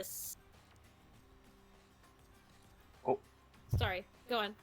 Now I was gonna say to Xenna, do you see her anywhere? Xenna looks up. Flipper, do I see her? Make a let's see here. What would be decent for this? Go for a perception check, please. Yay. Oh. You look up and see her dead across the hub. Your dear princess talking to a very smarmy looking sailor boy you have seen once before with dark skin, accompanied by a few guards. They have not noticed you yet, but they are within about 40 feet of you. Is Kesari still carrying Xenna? I assumed as such, unless you set her down beforehand. Oh, I did not. Oh, well, this time Xenna is gonna, like, try to jump out of her grasp. Like, I see her, put me down! What? What's going on? Just struggle ensues. Let me go! Are you feeling better? I see her! Okay, Kesari drops Xenna. She scrambles to her feet. Just to brush herself off. Okay. When we go up, she like points. When we go see her, do not be rude. You have to bow. You treat her like a lady. Like a lady? If the sailor... She looks at you, Kesari. Yes, like a lady. Kesari ponders a moment. And then nods, says, yeah. Yeah, you got it, yeah. Okay, and if the sailor says anything stupid, then we throw him off. I mean, alright, as long as, it doesn't harm our lady here, cause her distress. I should be fine. Okay. Senna's gonna take a deep breath. She's gonna start walking towards her princess. And then she's gonna stop, and then she's gonna turn around. Okay, but what if I cannot do this? What if she sees me and then she runs? What if she never wants to see me again? Why would she not want to see you again? She already left me once. Did she leave you, specifically? She might as well have. Like, did she write a letter saying, Dear Xenna, goodbye, I'm outie, peace out, fuck you, see you later, JK, not really? Well, she did write the letter. Oh, well, what did it say? While you two are talking, Elio. Mm-hmm. You have to just fine towards the princess. Yeah, see, here's what I imagined. Like he was following her, and then right as she turned around, he just kept going. Oh god. Oh no. Like you just walked right past her with the bear, like nowhere to go to her. With the bear. Well, no, she Xenna was going right, so like obviously we're gonna follow. So he went following with her. And then I fucking doubled back because she fucking chickened out, and then he kept going. Okay, cool. Note. Pinning that. Be back to you in a few seconds. Awesome. Autumn, Kesari, and Felix, finish your conversation. She in in her letter, she just said she couldn't stay here or under the ocean anymore, and she left. And I need to get the letter up. Hold on. I had it saved somewhere else.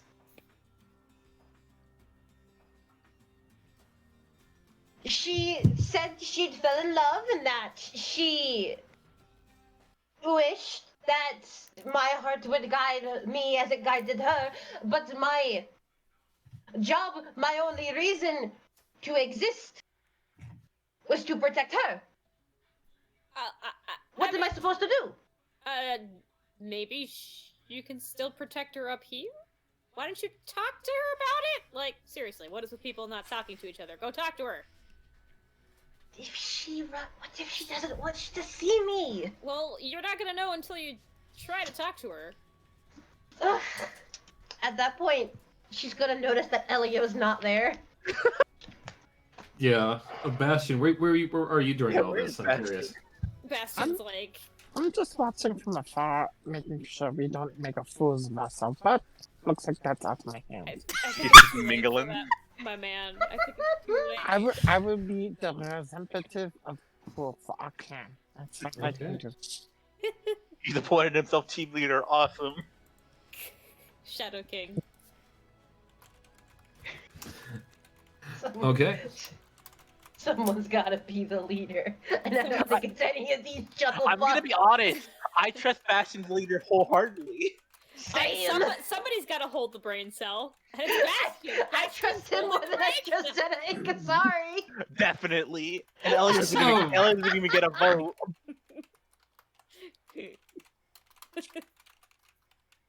All right, I have one last. For democracy. All right, come here for 1 second, Felix. I need to ask you your opponent one last thing. Oh boy. Oh god. Okay, I'm gonna take this time to pizza. 1 second. I'll be right back. Okay, but unanimous vote. If Shade and Xenna, if Shade and Melchior aren't there, Bastion is in charge. I think we can all agree on that. I think that's fair. I appreciate the confidence. I'll do my best. He seems like he knows what he's doing most of the time. he's a little confused, but he's got the spirit. I'm just here praying that everything goes okay, nothing goes wrong, and we all make it out here. I was muted, but I fucking lost it when you were like, but as you see, it's already out of my hands. He's a very hands-off leader. It's okay. He observes from far back and chooses when to pop in. He's very charismatic. Now, however, if I happen to see a certain book, well, what that's Oh my god! The book! All right. So, Para, Elio, you walk up with the bear, and well, the sailor sees a bear up close, just full on, just like stumbles back a little bit. The princess looks at it. It gets like the biggest, roundest, like sparkly eye look, like, oh my god, is that your bear? Good, child. That's bear right here. Oh, you're so cute. He just runs up to it and starts smushing the bear's cheeks around. Oh, you're so cute and fuzzy. Oh my goodness. Yes, this is Bear. This is Bear. Wait, are you telling me you named the bear Bear? Well, yeah, it's a bear. Oh my goodness, that is amazing. Sorry. Puts out her hand and just curtsies a little bit. Hi. I'm sorry. This is also it's a bear. Oh, 1 second. She walks over, just dragging the boy along, who just does his best to give a brave smile. Gotta see this bear need bear. A photo of them, as drawn by our dear Felix. Oh, that is bigger than the background. There we go. I will say, as soon as she drags him closer to the bear, bear's mouth will open wide. Oh, she's so cute. I love her. The sailor just goes, okay, that's nice. He's trying to lean back as best he can. Hi, my name is Princess Callisto, of the the bear. She composes herself, comes down a little bit. Hi, I am Princess Callisto of the Talos Dominion. This is my escort and guide to your lands, Aegean, and we are be most happy, or I should say, please, if you would mind, if I could continue petting your bear. Sure. Wonderful. Go for it. Yes, sir. So you're the princess, right? Well, I am a princess. Okay. I show Xenna, she's over here. No. Looks past the bear and sees you, Xenna. I mean, imagine you're just kind of like, were you turning around and just talking to Kesari and seeing this? Like you're not at full attention or anything like that at all? Or what? Like, basically, are you composed?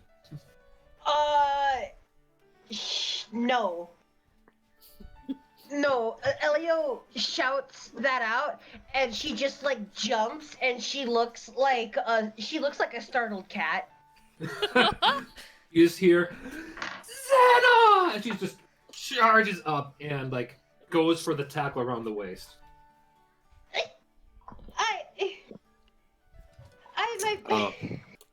Do you take it? Yes, she does. Okay, you get full on glomp to the ground as she's just hugging you like, Xenna, I have missed you so much. How are you doing? How are you great? Like, oh my gosh, are you with this bear and this boy? By the way, what is his name? I must know everything. I have missed you. Xenna's just looking up at the sky, like she's trying to process what's happening. It is, hello, princess. His name is Little Elio. I'm a pirate, I think. What? Xenna. She stands up. Are you telling me one of the royal guard has been making company with pirates? To be fair, he was taken in by pirates. However, we're not necessarily pirates. We have merchants, and we do mercantile business. And we have conducted with the pirate in order to achieve our goals, but we are not pirates. Hello, sorry to introduce myself. I am Bastion. Well, pleasure to meet you, Bastion. I am Princess Callisto of the Talos Dominion, fourth in line to the crown, and 12th is the great singer of our peoples. It is a pleasure to meet one of you here in your homeland. Oh, that is amazing. Maybe one day you could bless us with children. I would enjoy that, but I am. Are you one of Xenna's friends, childhood companions? Oh, Aegean, you have to come meet them. It's a dragonborn. Yes, I am one of our constituents, and this here is our bear and our good Elio, and we are simple people. We believe in just the bare necessities. I guess I'm not a pirate. Well, that's a shame because I was gonna say I would be quite jealous. Oh my gosh. Xenna. Poor Xenna. Princess, what's that? Kesari would like to make things more complicated. Yes. Boy.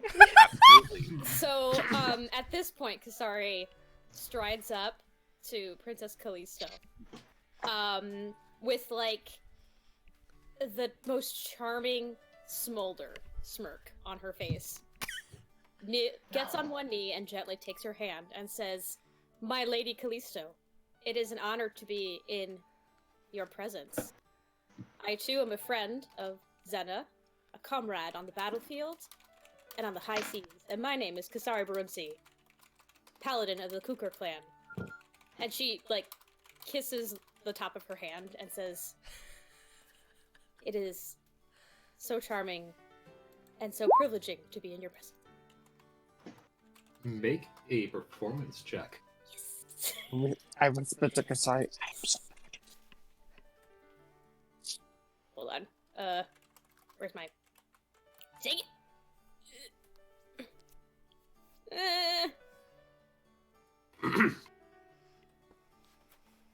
Well, it is not a perfect, introduction. The princess is just, it's a little bit flustered and lets you kiss her hand and just, "Why, thank you, Lady Kesari. It is a pleasure to meet you as well, and I must say, I've always wanted to meet one of the Kukar warriors. They did ones over there. Gosh, they're like, you're bigger than them. My gosh, Xenna, have you been having adventures without me?" I was looking. Oh, She yes, looks my like lady. So many fantastic, exciting adventures. I was indebted to them after they freed me. That is just like she is looking down at the ground, and I came looking for you. You found me! Put your hands up in the air. Do a little twirl. And it's just at the bestest time ever. Sorry, at the most opportune time ever. Aegean and I have been invited to take part in this, he, finally walks his way carefully around the bear. Yeah, we're here to take part in the summit of Torridel that the Dragonborn are hosting. I guess they wanted to try to expand their military game, so to speak, but you know how the Dragonborns are. Kind of over-enthusiastic to crush some skulls in. As he's noticeably starting to sweat. Just try his best to keep his cool. What? Go ahead. Part doesn't fight? Oh no! We're here just to watch. But and the princess cuts in. "I would totally love to fight. Oh, please, Can I go? I mean, I'm really good with a spear. But come on. My princess, you are not a fighter. Princess, if it is a fight you seek, I would be glad to show you the ropes. Oh, most excellent.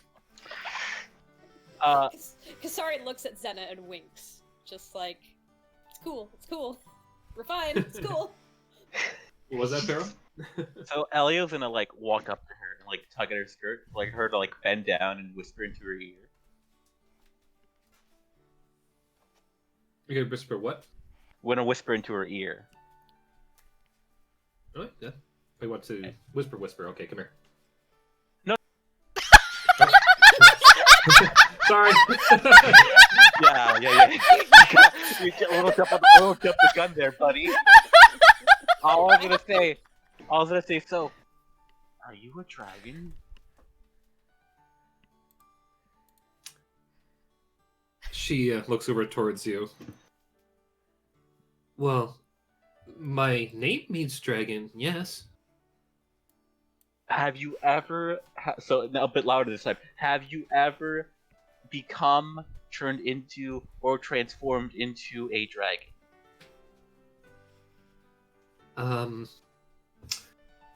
Xenna, is this some game you all play? No. How about you? Not yet.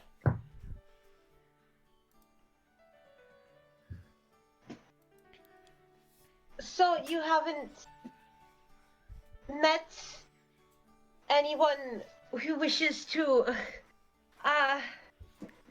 turn you into a dragon, then? Xenna, I mean, what do you mean? No, this is some joke. You clearly must try harder. My princess, with all due respect, have I ever joked ever in my life?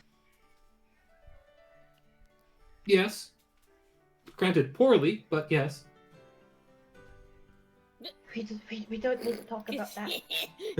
I mean, We don't need to talk about that, my princess. I really think we should, actually. I do not think my princess, there have been in our travels around, we've heard of people turning into dragons, and I was worried something had happened to you.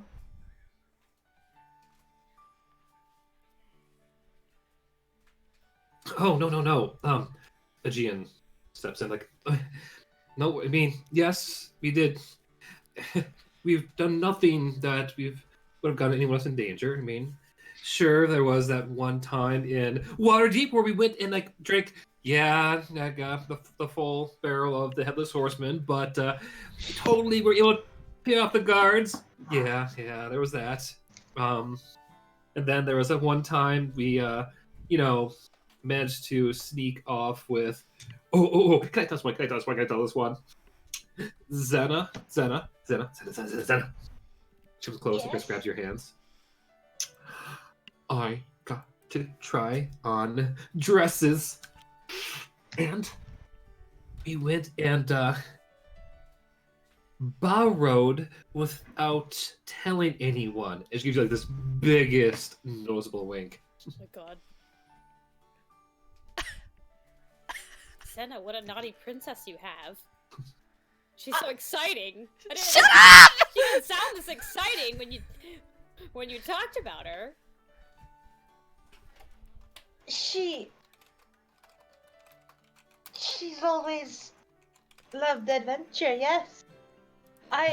She's gonna glare at Aegean like, you've been letting her steal things.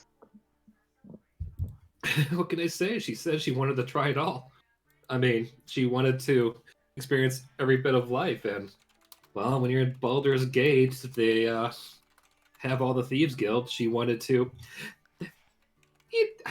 I wanted to do what the common folk call the role play. She took my fucking princess LARPing. You kidding me? I like how you're more concerned about the fact that Princess Callisto has LARPed than the fact that she's stolen. Like, Oh. stealing I can take, but LARPing! Wait, you faked I'm being a ex- thief? What's that? I said you faked being a thief? Yes! I mean, I had to pay for the dresses. They were so nice and pretty. But Just I use wanted money. to. What's that? He's kind of like just stares at him. Just use money. Aegean, that's you mean that those weird coin discs? Yes. Yes. We don't have money in the ocean. We simply just trade for things down there. Xenna, she's grumbling. She's got her arms crossed. She looks like she's pouting a little. Don't worry.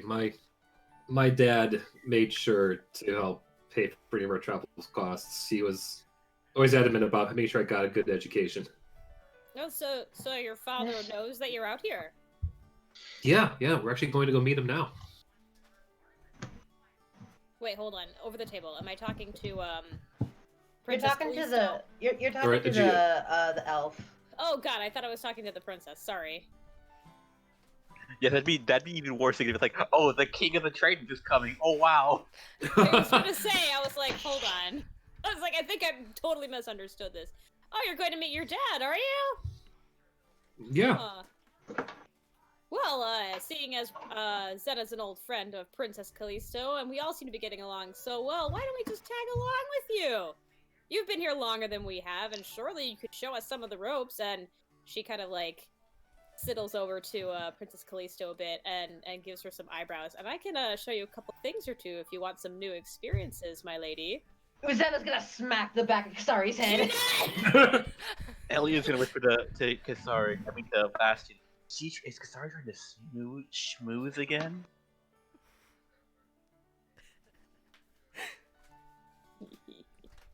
Do not flirt with my princess! I don't know. I mean, if the princess doesn't enjoy this, then by all means. I thought you had a woman waiting for you! She like, tries to shush Xena, like, shh. Mistress, Lady Kesari, and Princess Callisto is looking a little bit red in the face. Okay. Yes, my lady. Yeah. Sorry, I was reading what Whoopi was writing.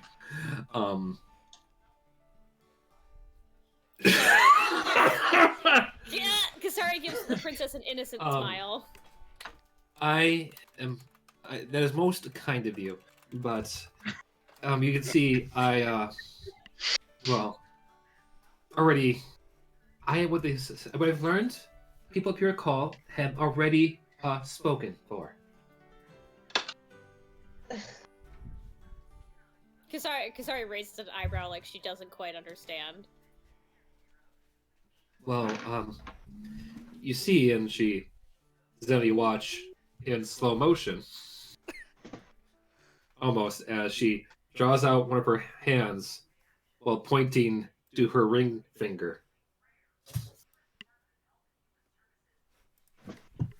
Oh, what a lovely ring.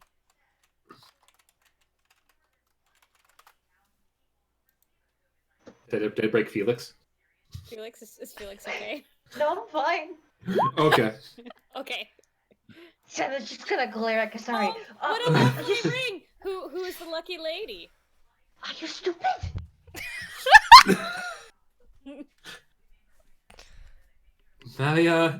Aegean starts to scratch back up his head. Can I say? I asked the princess to marry me. Did you? Kesari turns to him and gives him a smile, but underneath that smile, there's something very menacing. Oh. Well So- then. Does that make him like a king now? Is that how that works? No.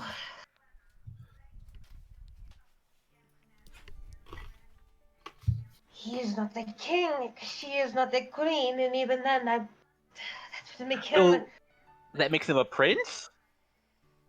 No. Royalty's confusing. Well, no, he's not a prince yet. We are not officially married. We are still seeing the world, and I do plan to head back to Oranos to go talk to my father for permission. But until then, well, we are just enjoying the sights. But Xenna, I must ask, would you do me the honor of being my maid of honor? Do you really think your father's going to... You think the king is going to let you marry... some sailor? That's what I asked too. Aegean chuckles from the side.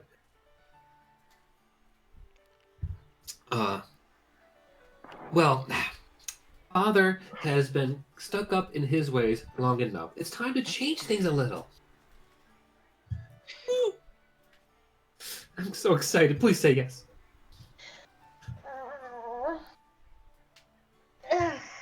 I can't say no to you. Alright, I'll be your honorist maid. Oh, yay! and she's gonna grab you in a bear hug and like lift you up in the air.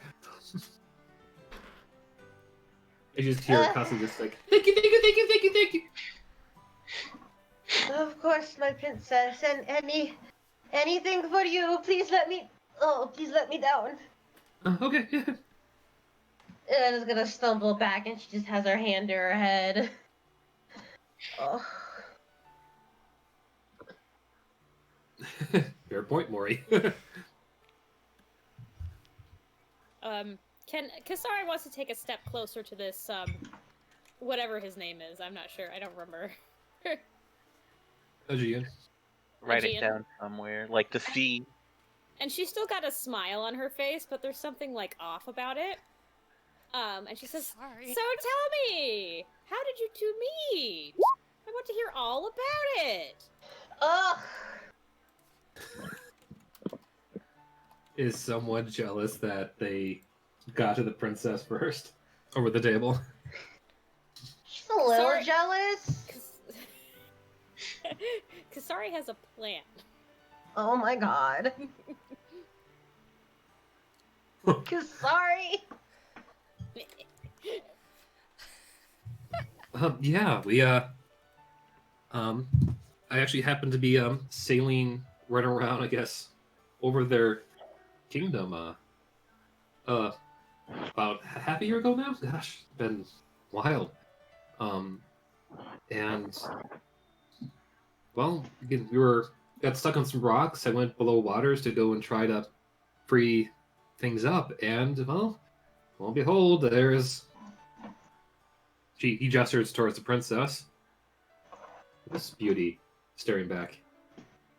Yes, and he was so shocked he almost drowned himself to death. Yeah. Yeah, that is true. That is true.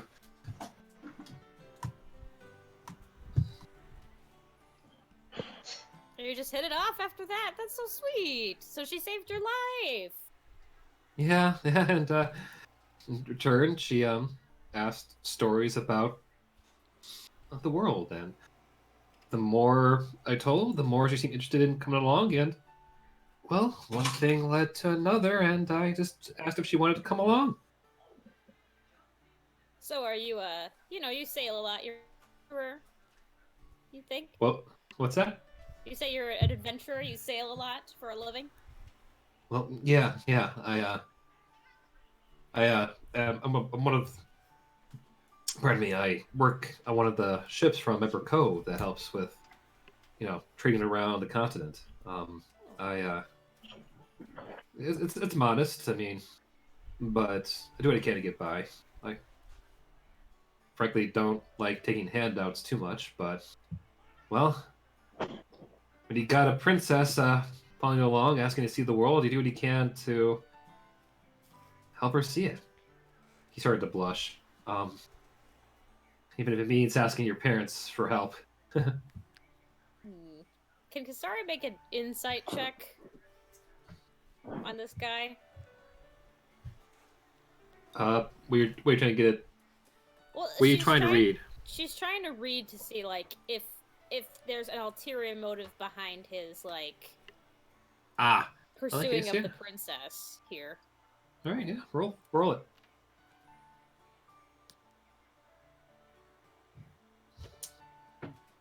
Oof. With that 15, not the nat 20, because damn. Man. I wish. You, If I use my inspiration, do I get the nat 20?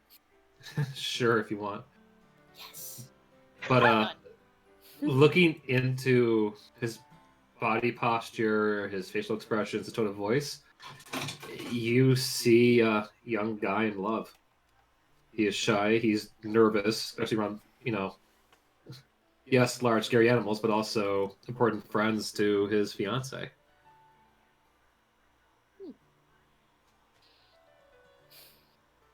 All right. Okay. She reaches over to him and gives him a very hearty pat on the back and says, "Well, congratulations, bud." He nearly crumples from the blows. Oh my god.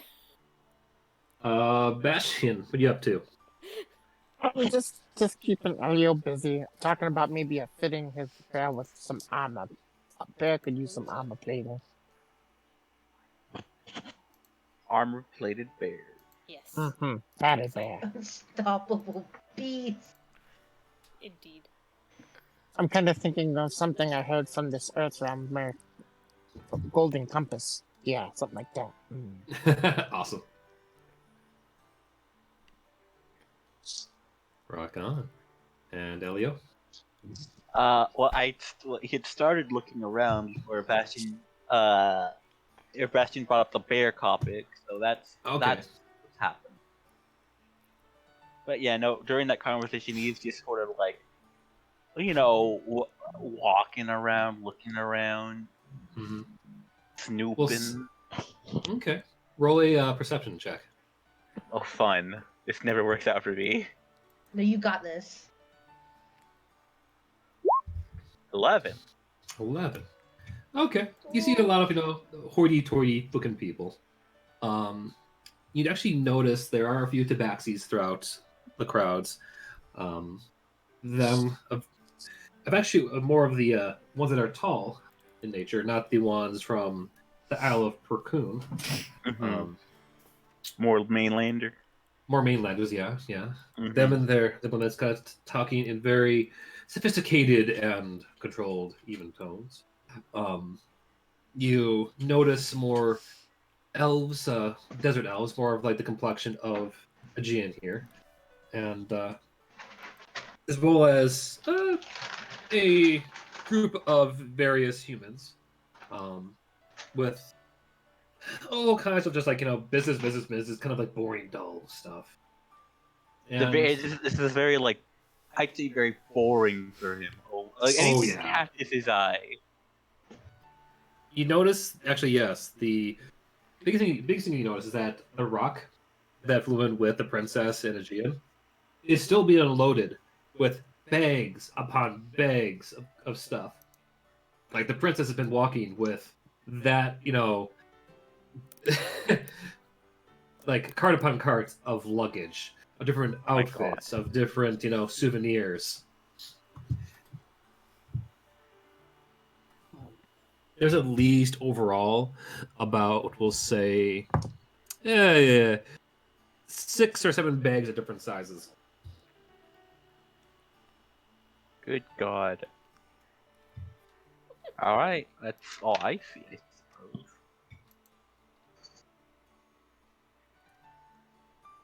And yes, all of them have matching, outer appearances. Like, she bought the set, man. Fucking London Tipton over here, good God. Yep. Okay.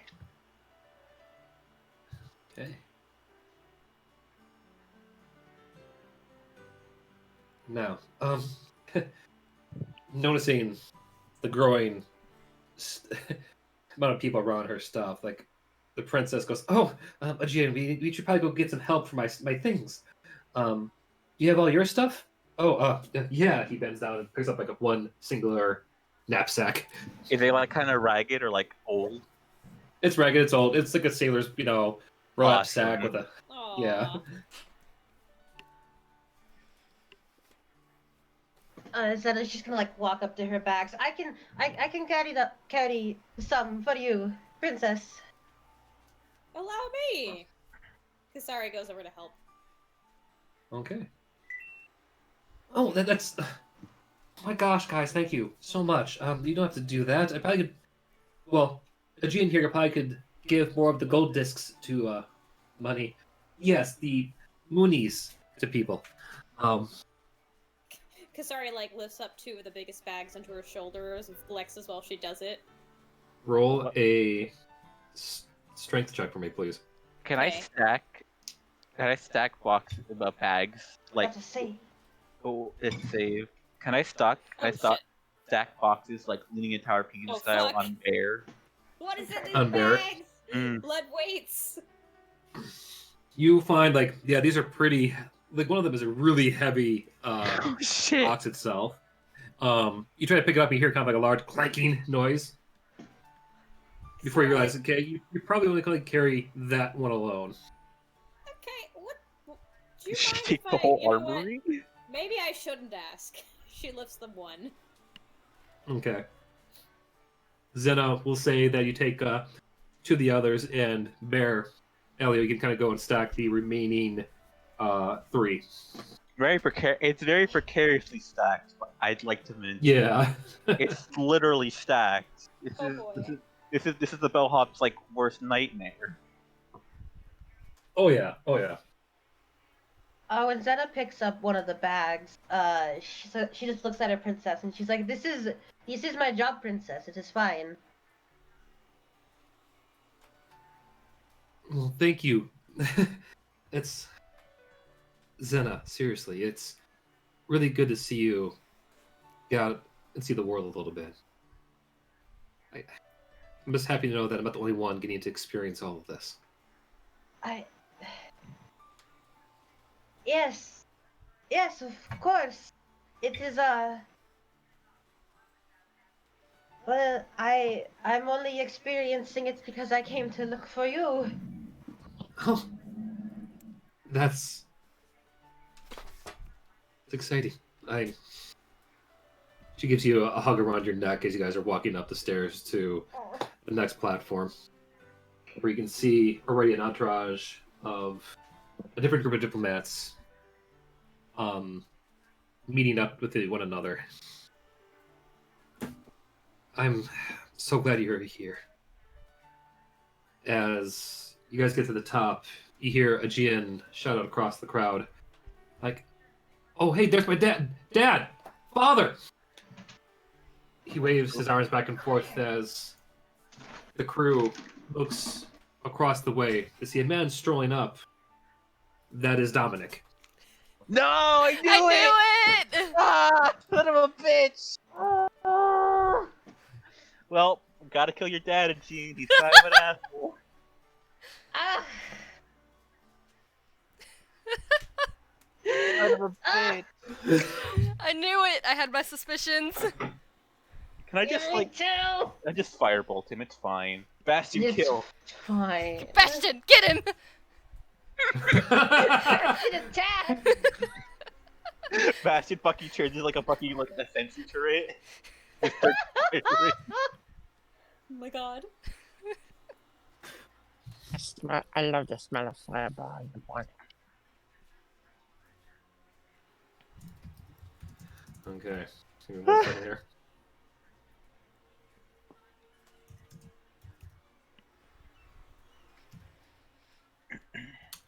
I'm gonna do that right now. I'm gonna do that later.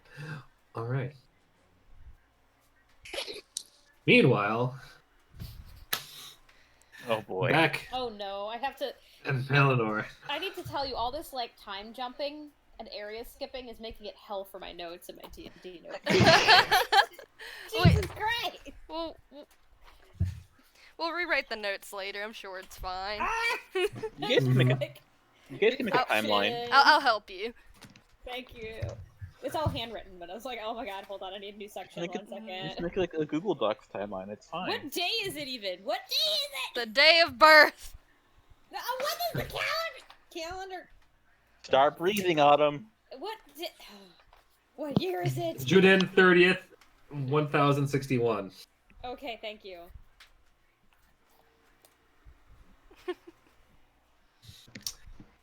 Back at the Autumn household, God. we'll say that Shade and Autumn are in back, off screen. Leave because, well, I have a feeling all people who are involved, don't want to have that role played on, because also I am not rolling for breathing.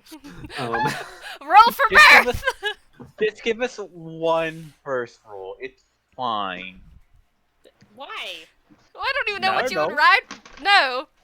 I refuse. Yeah, no. I will say... actually, Flint, you go ahead. I'll say this after. What are you gonna say? I was just gonna say, Shade probably would have kicked everybody out of the room as politely as possible, as to not cause any more undue stress to Autumn. And she was like, okay, cool. I need everybody to collect some blankets, maybe water, and if you see a white mouse around here, catch it for me. Okay, thanks. And also, maybe take out the robot. I don't know what the fuck it is. Anyway. I am Unit 313. Shut up! 62. Subject half elf. Destination unknown. Intruder alert. Shay kind of like raises a hand for a second, like she's about to cast a spell, but she uses her better judgment for once in her life, puts her hand down, and just goes, I'm gonna go get the work now, and just shuts the door. I would like to make a request! The door closes. What's the request as the door closes? Raspberry tea and a doctor! Affirmative. Getting raspberry tea. You! Someone else make the tea! As the door is closed and the robot goes off into the kitchen, as you hear more, what sounds like a very large washing basin being filled with water to be heated. Melchior and Rachel, you're now presently in the waiting room, so to speak, with a very old Minotaur and a very disgruntled-looking, very red goat wizard. I'm gonna go make some tea. You have fun with that. You have fun with them. I'm gonna walk out.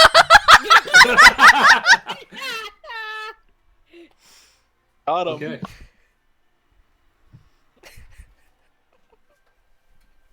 All right. Rachel, we'll start with you for your 15 minutes. You look over towards the rocking back and forth Minotaur, who just staring at you with head shaking, busier than a bobblehead. And who might you be, Missy? My name is Rachel. I probably should have went with somebody else. What? You, speak up! My ears are not what they used to be since this morning. That's tragic. I hope you get better. My name is Rachel. That's tragic. Rachel? Yes, that is my name. Oh, nice to meet you, Rachel. I am Bardeth. I am the lucky father-to-be.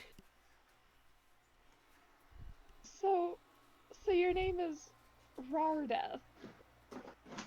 Right? So your name is Rardeth. Rardeth? Yeah, that sounds about right. Rardeth! That's a new one! I haven't add that to my list. He looks over to the side for a second. No, we don't do that to guests. Looks back towards you. Pardon me, I was talking to my spear. Sure enough, he looked to the side. Underneath, looks like to be a hat, is a very long, glowing, demonic-appearing spear. It's just has a very small kind of hum to it. Now, I have a question for you. Is that a normal spear? Nope, it's not. Does really do that? Nope. Oh. I found it when it stabbed me. Oh. Well. What? Huh. No, we don't want to slit her throat. She's very nice. Wait, what? What was that? I call out from the kitchen, stab him right in the butt. I do not feel safe in this house. Oh, now you don't feel safe in the house. The goat just nods me in understanding. Oh, it's the elder. So how did you come to join? I don't know. What, do we still call ourselves the Misfits, or is it something else? Dear, I'm going to be honest with you. I'm not entirely sure. I came along because I thought I was going to, not survive after I tried stealing their ship. What? We have a ship now? That's awesome! Yes, that is. I still plan on stealing it eventually if, something changes. You didn't hear that, right? I did. I'm not going to steal it. That's what you just said. No, you must have misheard. I don't do that. Affirmative. You said, you hear this like tape recorder kind of noise coming from Unit 31362. It just, and it just repeats back exactly the same verbatim. And Ricarde. You know what? I hate this house. This house is terrible. It wasn't always like this.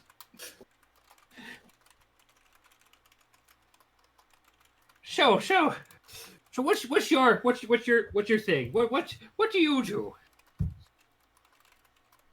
I steal and I lie.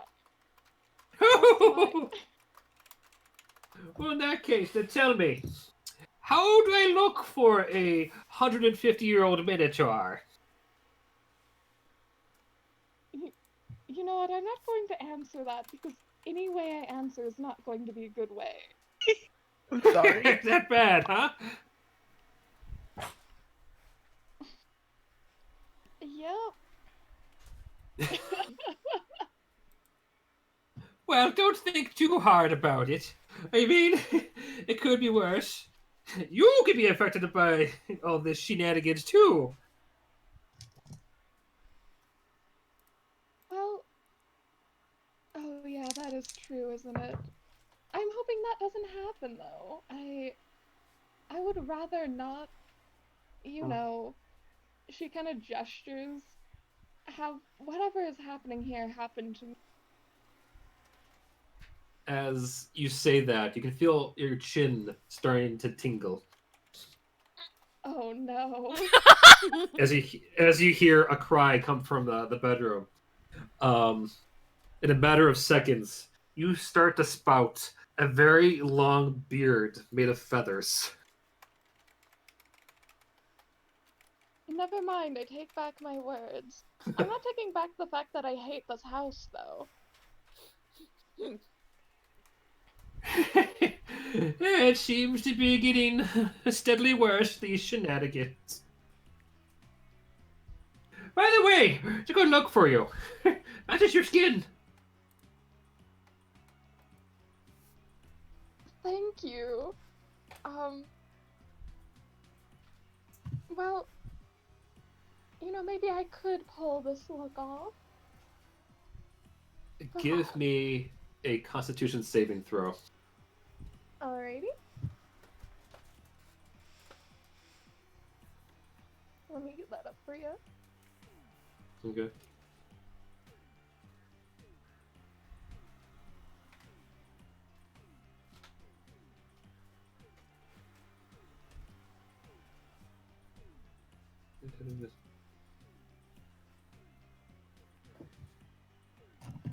Oh no.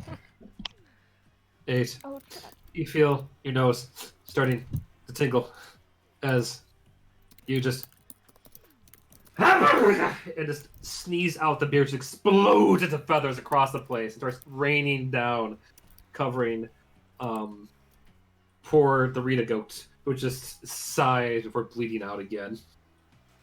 Well, here she come, here she go. dear, I have a question for you. Go for it. So you said this house was never like this before? Can we go back to that? I wish I knew how, but if I learned anything in my life is simply you gotta take these things in stride. He looks at the corner for a bit longer at the spear. Blinks once. Speak up! I can't hear you! 4 seconds pass by. He wants to know how is your swinging arm. Apparently I'm not good enough anymore. My swinging arm? Yes. Very good with the stabbing. Oh no. Well, you see, not entirely. Oh, see, too bad. Looks like you're stuck with me. He laughs at the spear, which just kind of glows. You swear it's a little bit hit brighter.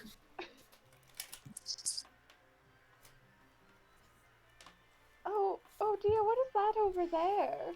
You should focus on that. And she's gonna point in a random direction. You point. Okay, in that case, give me a good. Give me to roll this. Actually, you should roll this. Roll a d20. All right. You point straight to your immediate left and see, staring back at you, inside a jar upon the mantle, this ooey, glowing slime with eyeballs just kind of bubbles back. Ugh. Before it just kind of crawl out and looks at you from the top. You notice nearby to its side a little tiny looking little hammer. It sticks out one of its little ooey appendages, starts waving back and forth. Oh no, yeah, you should focus on that for a while. Rachel's gonna try to get up. Rachel's gonna try to get up and sneak away.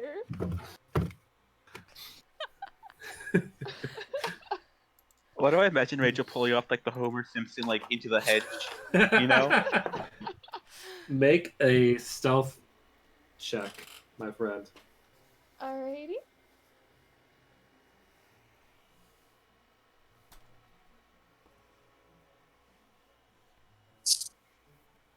Well, that's not where I wanted to go. 17. As you go and try your best to sneak into the darkness, Homer Simpson style, you find yourself something sticking into this kind of tingly, kind of gooey sensation upon your back. Oh no. As you look up to see now a pink ooze has been slowly, carefully trying to sneak onto your back. Oh no. You just hear a Barda kind of chuckle to himself as it kind of plops down onto your hair and bops you in the face with a tiny little paper sword. Ha! Sneak attack! Rachel's going to stand there. She's not going to say anything. She looks a little disgruntled. And she's going to try and like pull him off and place them down on the ground. The slime allows you to. Your fingers kind of sting a little bit because ooze, but it plops back down and gives it like a little happy, think inflatable man kind of wave. As it's like, again, you get the impression it's trying to say to you. Oh, No. don't mind the slime siblings. They're just trying to be adventurous.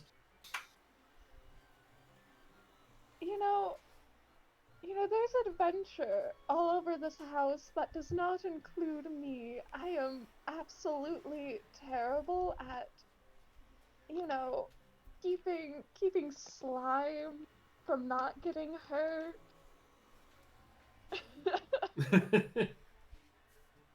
The pink one looks up towards you, starts to pull out a little tiny bow and arrow. Oh, Now, Taffy, you've been spotted. You can't do any kind of hunter's mark. That's rude. Now go back up to Maya. The ooze kind of like just More? slumps down. Yeah, the one on the mantle with the hammer. Oh.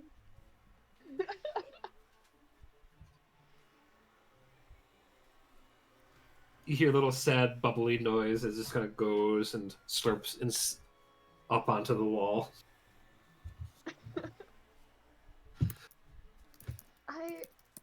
I'm going to go make some tea, specifically for myself, not for anyone else.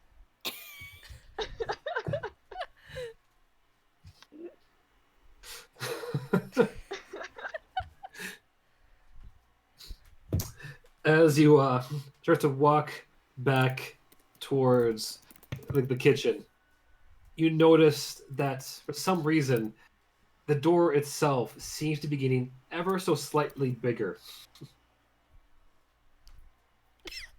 Is it getting bigger or is Rachel getting smaller?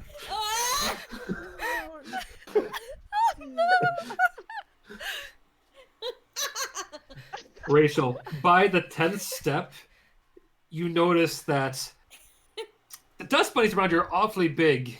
As you look to your left, you follow the sudden appearance of a very fuzzy-looking, very red-looking tree trunk up to the obnoxiously large goat that stares back down to you with just an equally confused expression. As you hear a hearty murr that shakes everything around you. Keep going on your way. I don't know. I have no idea what is going on, and I would rather not talk about it. The goat leans forward with its mouth open, agape, No. down towards you. No. You can smell No. the breath of God. tea as everything suddenly just explodes from the bedroom. Let's go to Melchior. Let's rewind it real quick. Oh no. Oh no. Melchior. Yes. Meanwhile, back in the kitchen, Yes. buddy, pal, you come in to the kitchen and find that indeed Unit 313132 is indeed filling up a washing basin with water as he sees you coming in. Oh, I'll take over. I'll take over does- from here. Subject, Asimir. Name, unknown. Wish to help with the getting of raspberry tea. My name is Melchior, and I'll take over the tea from here. Oh, they lose connection. Did I lose connection? I can't hear anything. I can hear him. I can hear Can you him. hear me? Scheiße. I can hear Flint, and I can hear the rest of you. Yeah. Huh. Flint's Did Flint dead. just like perish? Oh, Flint, you fucker. We love you, Flint. Hang on. Flint's dead. You're taking strikes at him when he can't even hear you. No, I know. I'm ready. Bring him. Hiya. Okay. I was just saying that I responded that my name is Melchior, and I'll take over the tea making from here. Understood. Do you wish to also proceed with action, stabbing me again? That depends. What's your deal? That's your... Why are you here? I am here because unknown. Please offer more information. What are you doing in this house? Unknown. Who sent you? Unknown.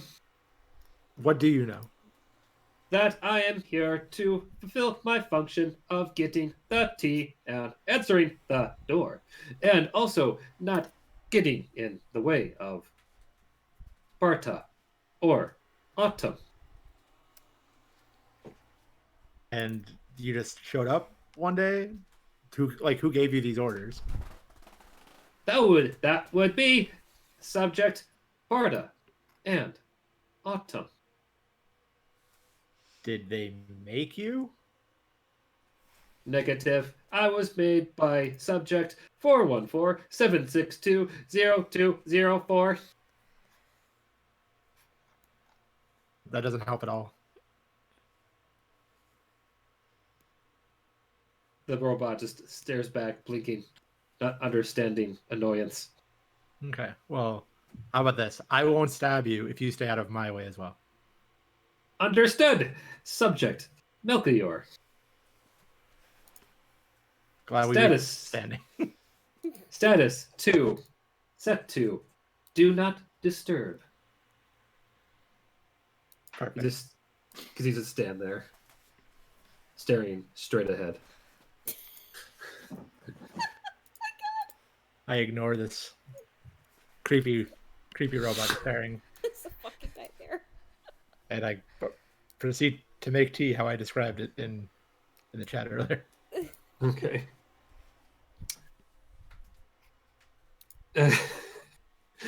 We'll say that you have like no real hard time at all getting this stuff. Granted, you do have to go and bury most of the cabinets, which seems to be alphabetized by height, and indexed by expiration date. But sure enough, you do find the tea. What's that? So I would expect nothing less. I do get the tea thoroughly made up in time. From outside, you can hear a loud sneeze as well as a couple of screams coming through the wall from Autumn's room. You notice a little bit of like feathers kind of like gushing in from below. I kind of look down at the tea and say, "Man, this really is a nightmare, isn't it? Nightmare? Is it?" Please explain more. Well, I haven't been around very many births, really, just one, and it wasn't like this, so I'm very confused right now. Confusion. Do you mean the act of being uninformed about the situation? Sure, I'm uninformed about why these weird things are happening in this house. Ah, you mean noun, lack of understanding, uncertainty. Sure. Subject 313132 has been able to quantify actions around house to be all tied to the subject known as Autumn. Autumn didn't have this much magical ability the last time I met her, so I'm just a little bit confused.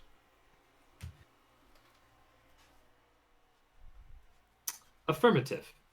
Subject 313132 is also quite confused about situation.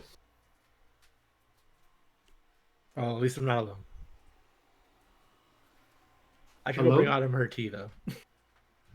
Affirmative. It's getting cold. Like, I can heat it up again, but I'd rather just get it to her. Mm-hmm. I'll be back, though. It stares back. Stares. Just keep staring. I'm gonna, like... As you, go for it. I was just saying, I'm gonna, like, try to walk past it and get to, like, the door where Autumn and Shade are.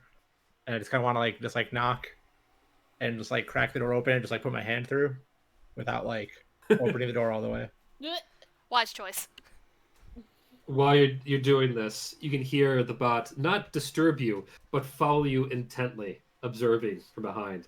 It is like a JRPG kind of like follow along party member, like great. perfectly tracing your steps. Oh God. Every step you take, you hear it's just simple, like, you know, clunk clunk clunk clunk clunk Command clunk. Shepherd. As you do, you notice that the curtains that are in the room are also now presently on fire, are now burning a shade of rainbow. But that's all you see. Oh, sorry. I guess whoever's behind this is a gamer. Damn.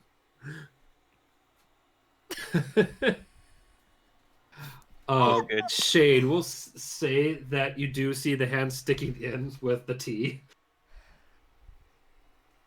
Okay. Thanks.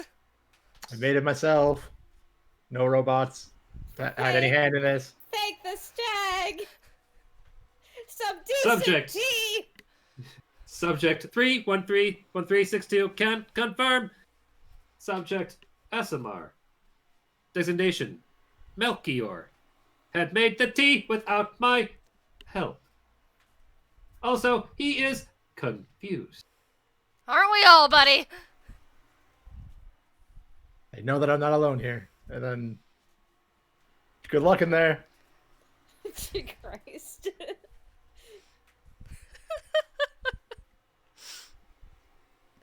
So We hear a sob come from the other room. And Shade promising that she knows what she's doing. while not sounding very convincing. Where's my mother?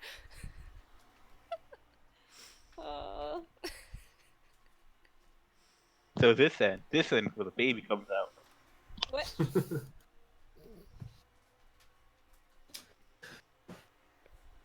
as we'll say that you do see another place to kind of set up the tea in the room. That you can easily just kind of, if you want to put it down, just shut the door without having to go in farther. Oh, I figured Shay would have just like come and grabbed it, Yeah. and then Okay. Good luck in there, and then close the door. And Fucking run. I have a mouse to find. I need to go see how Bard is doing. That's right, the breeze is somewhere in this funhouse. Yep. You know what? I'll send Mordecai to try to find the mouse. Okay. It seems fitting for a bird to try to find a mouse. Yeah. Make an investigation check. Investigation. There you are. I almost clicked on intimidation. I mean, it would have worked! You're setting a fucking bird! You know it's not to eat it. Yeah. Does the As mouse you- know that? Can he even eat it? He's eaten things before. Shade's fed him crackers Fair multiple enough. times. Do you use to kind of see through the bird as he flies around, or you just kind of wait for him to get a hold of you? No, like I just tell him to find Breeze. Don't eat it. You just bring it to me when you find it. Okay. You send the bird out into the house. You hear it flying around, followed by the occasional various sound effects of breaking plates, an elephant. Eventually, you go into the living room as you hear a very audible kind of like noise. What can only best be described as jelly falling from the ceiling onto the head of poor knowing pirate Bard.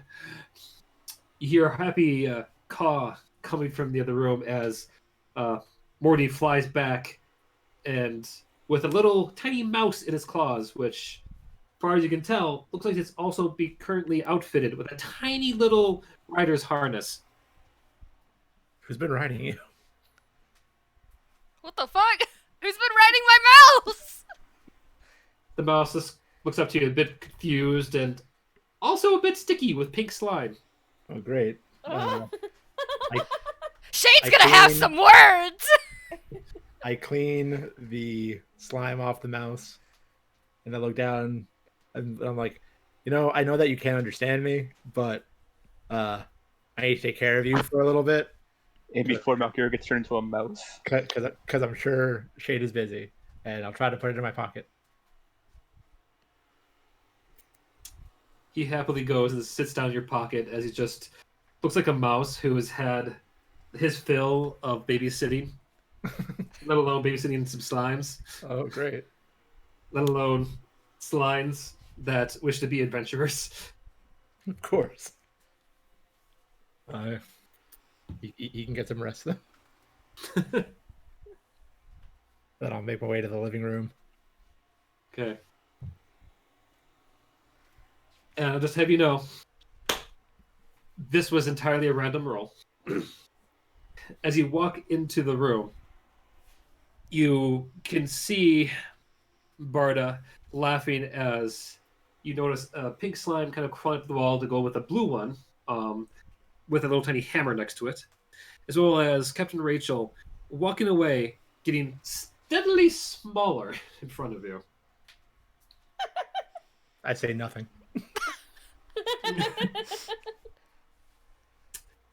As she gets smaller, walks, past you towards the kitchen. You can actually finally get to see a clear view of the door behind her, which reflects everything back your way. You can see the hallway. You can see, the spinning portraits. However, you don't see you. Oh, great. Be a vampire! Oh no! Oh no, Melchior! Looking at your hand. Oh, go for it. I was gonna say, there's a new Stroud in town, boys. Good luck. Provian 2. You look at your hands as you can't see them. Oh. Are my clothes still there? Like, are my clothes still reflected? Okay, so I'm fully invisible. You're fully invisible. Cool.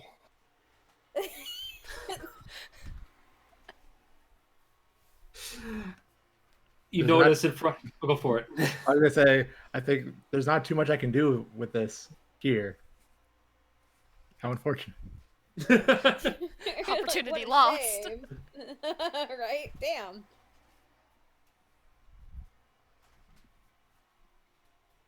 You hear to your right, Barda shout out to her the spear. What? No! Melchior's getting tea. He's not. What? Stab the air? Okay, now you're the one getting senile.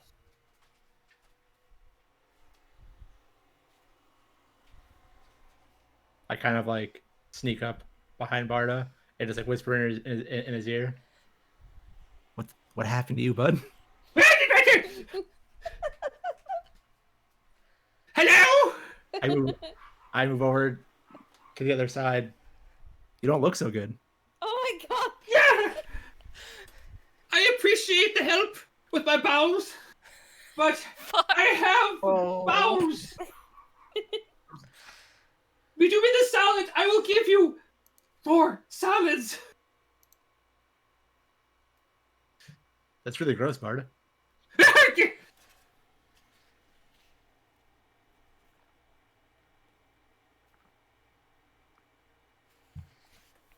Do you know what's been happening here?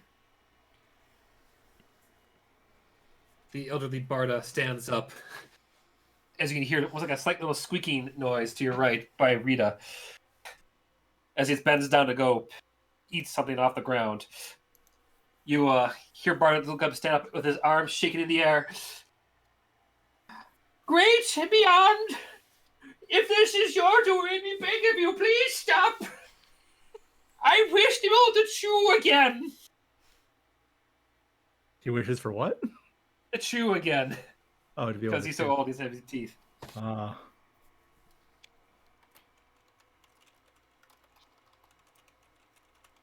It's been a long 6 months.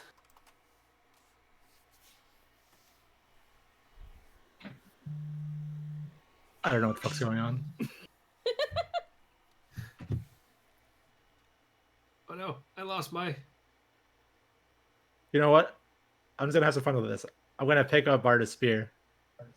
Oh no. Okay, I'm back now. I'm back. What did I miss? I was saying I'm gonna have some fun with this. I'm gonna pick up Barda's spear. Yeah, that's what I said. As you do, Barda stands back like, I knew it! You can't fly, you lazy bastard! All these years carrying you around! It's only been a year. I have lost track of time! Well, Alright. you haven't used me in a while. Now it's your turn. Oh my god. Oh! You puts up his little fish. Bring it on! I can take you still! I move in closer, and then I'm gonna use Far Step and just teleport behind him, so it looks like the spear just teleported behind him. Oh my god. You're gonna give him a heart attack. It's too old. All right. Why did this team just hate the fucking elderly? What the fuck? Barda brings back a fist and swings it at you as the house suddenly just explodes with light. Y'all can't act normal for 5 minutes while I'm helping someone give birth. I think That Barda. part! You have a woman legitimately trying to fucking give birth to another woman. Helping give birth, and you have this asshole. There's nothing that I can do. There's nothing that I can do about the birth giving. This is so fucking funny. But I can keep Barda entertained. I think he would find this funny. And let's not forget Ant Woman over there. Here's the thing. You hear a cry in the distance, Melchior. Uh-huh. A cry in the distance. As light dissipates, you notice the curtains are not on fire. You notice... What's that? The gamer is gone. Anyway, continue. The picture frames are presently not spinning. There is a very perplexed Rita trying to get a very annoyed-looking Rachel out of her mouth. Oh. And there's now a very buff, very terrified Barda swinging a fist towards you. Fun times. I need you to give me a dexterity saving throw. Doesn't he have to roll the hit? He did. Okay. I'm gonna use luck. Oh no. Melchior played a game of fuck around and find out. Melchior did fuck around and didn't find out. I'll be fine. He's like, this is fine. This is fine. Wham. Melchior, I'll say this. Uh-huh. That with Barda's nat 20... Oh my well, god! I mean, I can try to use Armor of Hexes. You didn't know that 20 though. He stops like mid punch, like away, like before he goes, Melchior, and just sweeps you up into this biggest hug that is just filled with warmth and a little bit of belly there because Barda, my boy, has kind of got a bit of a dad bod going on. Good for him. Hey, you look better. You too! Oh my god! Oh. He just looks at his teeth like, oh. It's good to feel that again. He comes over to untangle Rita from you, Rachel, and this being your first time actually seeing the character, Rachel, this is Barda, in his true form. Rachel looks like she's about to scream. Like, just like, it's very hard to discern what that expression on her face is. Looks very Aside frazzled. from, like, yeah. The tails emoji.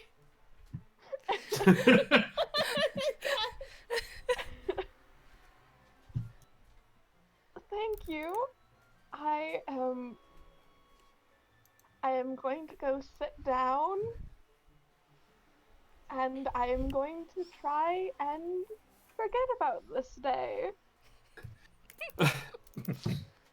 If you want, I have some very strong rum with your name on it. You can find it underneath the sink, probably buried underneath 10,000 tea kettles. I am going to go and drink that then. Thank you. Rita, to her credit, still like spitting out hair on the side. I'm gonna go try to help her up. Rita takes your hand happily. It's just... It's good to see you, Melchior. You too. I'm glad you're not a goat anymore. Me as well. I don't ever recommend trying that. Hey, it's just no. It's not for me. This, by the way, is Rita, Rachel.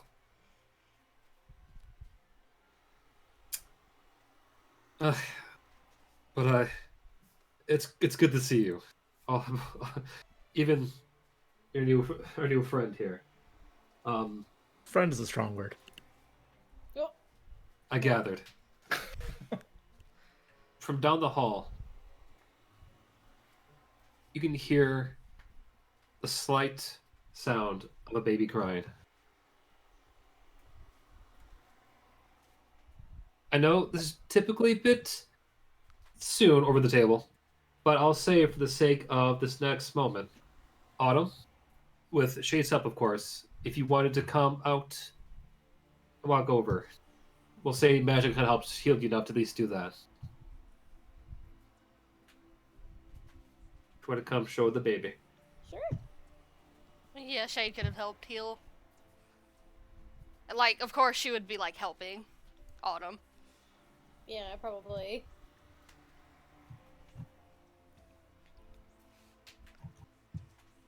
So yeah, Shade gonna guide Autumn out. Okay. Melchior.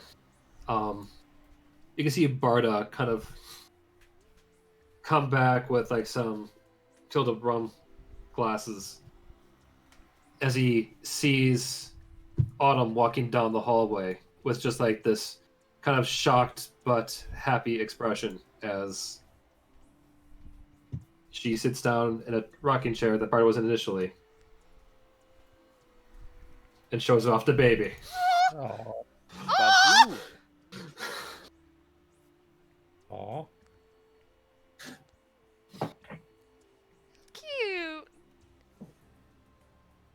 Tiny thing. Tiny. She's Hold on. I have to do something like call chat. she's so small. They tend to do that.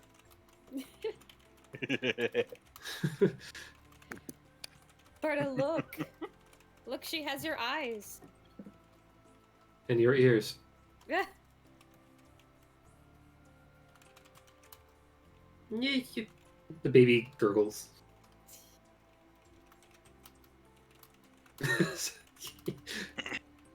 As is tradition, yeet, Yeet. yeet the baby. Throw baby. I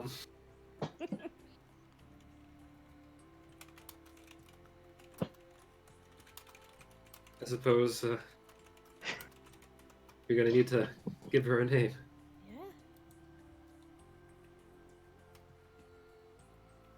Yeah.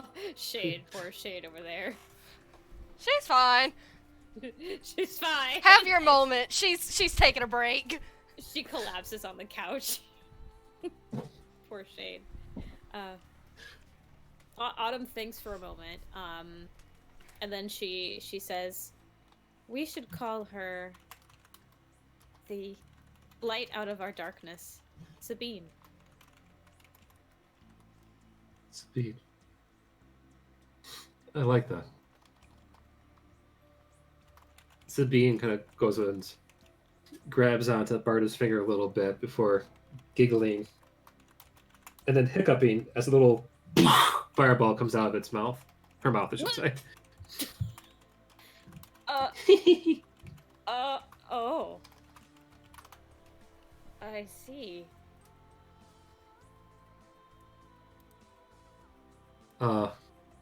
Honey, Yes, dear. did our baby just breathe fire? Yes, dear. Yo, that's kind of You wa- fucking cool. Says Shade from the couch. Yeah. Sabine giggles at that.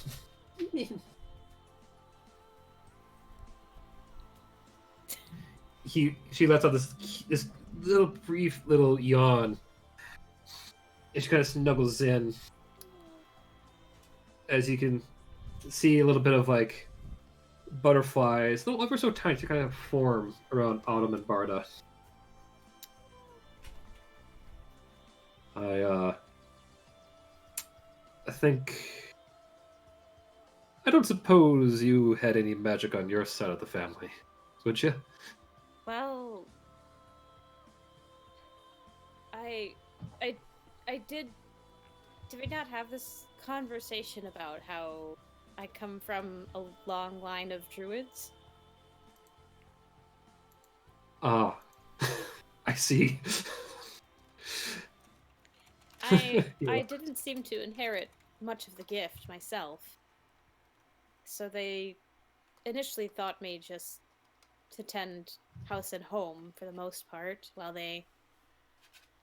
Well, my sister inherited more, and my brothers, they were young, but they were promising as well. But I was there when my sister was born, and my brothers. Every one of them. This was not... No one has breathed fire in my family. And what about you? Shay just kind of looks to the side. I just got that. I mean, nothing that had to be taught myself, but I suppose we may have a little sorceress on our hands. Perhaps I've never seen anything like this. Is that not why we had asked Rita to come? It is. It is. She says it between like a very long pull from her drink.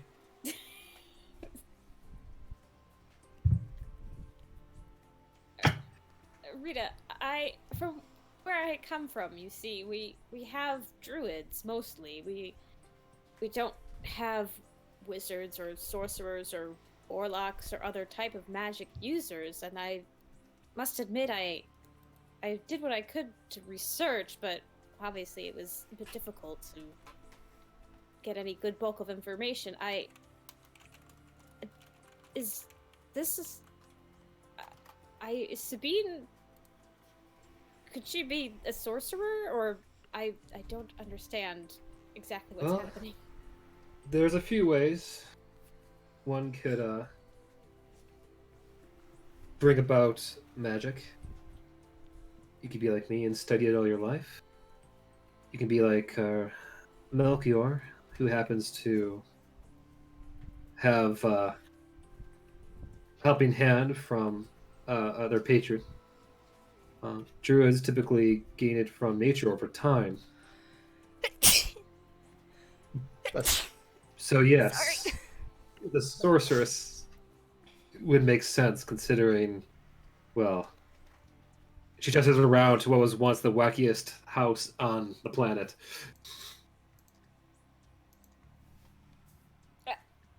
Yes, but I don't suppose you've ever seen a infant sorceress, have you? No. However, I do have a theory. I imagine, as we all kind of found out, this occurred in Barovia, yes? Yes. She kind of blushes a little bit. Well, it's okay. Well, as you all know, as I, those that died there, their souls were trapped. So, it stands as the reason that some things may have, well, when Reincarnated? people are born, reincarnated, yes. Rita kind of blushes, trying her best to use religion terminology. Barovia once had a very well-known, very talented sorcerer, some mistaking them as a wizard, who helped do rebellion against Strahd and failed. Can imagine maybe that talent or a little bit of that soul. Maybe they joined up with little Sabine here.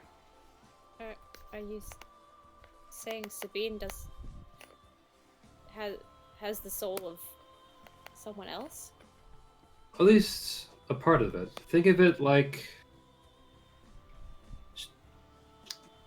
if I understand with Barovia, like souls, at least the magic of them, they aren't like a one-to-one thing.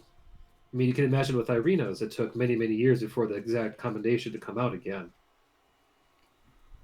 But I can imagine talents, personalities. In this case, the power got passed down to her.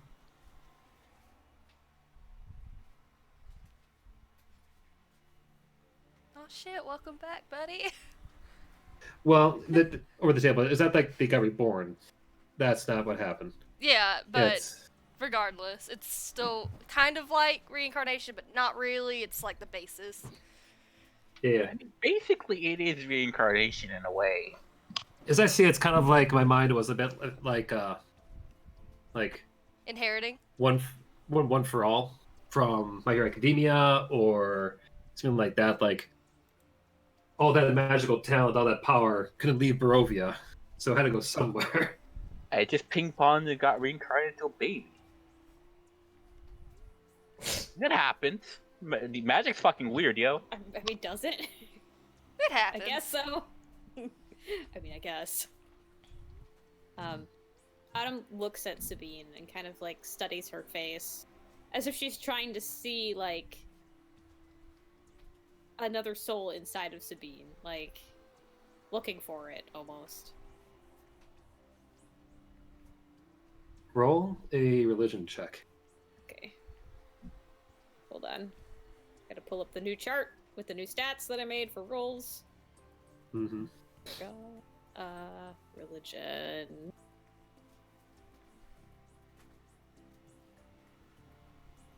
Oh, that's under Kesari. Apologies. It is, it was rolled under Autumn's. But I, for some reason, had Kesari up. But that's Autumn's roll. Okay. I would say with everyone there having gunning, you could do that with advantage. Okay. Oh. Well. 7 it is. Seven it is. I mean, let's be real. She went through an ordeal, so it's. She just gave birth. Tired. Yeah, That's she's true. probably tired. That's true. Looking into the eyes of your daughter, you see them stare back with a level of innocence, of wonder, of love. At back, she smiles a gumless smile at you before just kind of snuggling, falling back asleep. But during all that time, during that moment, though you can feel, I mean, you've seen, how can you ignore it? The sheer amount of magic blasting around the place.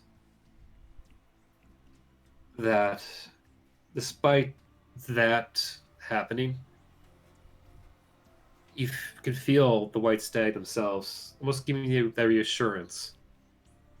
Though you're not really sure the exact answer is, but that Sabine is your daughter.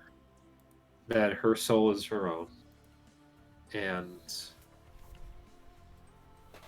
that she knows she is born into a wonderful, loving, happy family with one hell of a crazy set of uncles and aunts.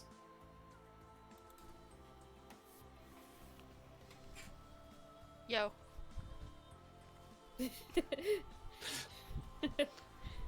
So, Autumn, she seems satisfied by this. And actually, she's kind of moved to tears a little bit. And she just pulled Sabine closely and warmly and sort of like rocks back and forth with the chair, just to kind of keep Sabine sleeping soundly.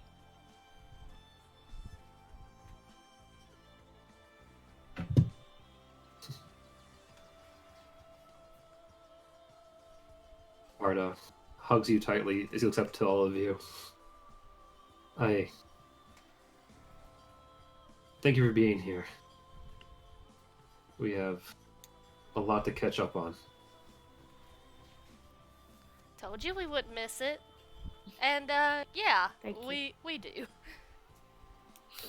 Autumn, tries to wipe away some tears from her eyes and looks at Shade and Melchior and Captain Rachael and says, "Thank you for coming.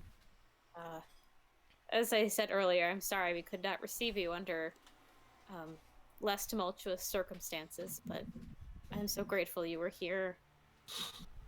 I know my own family couldn't be here, so it was good to have some family here with us." Shade she looks down at the drink that Melchior gave her, and for a moment, there is a tiny look of, I guess, regret that she wasn't able to get Firefly to listen to reason. Autumn kind of continues. Oh, go ahead. She sees this. She's like, I mean, my own mother and father, you see. I understand.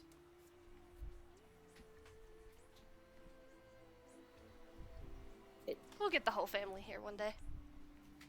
Well, those of us that are still living.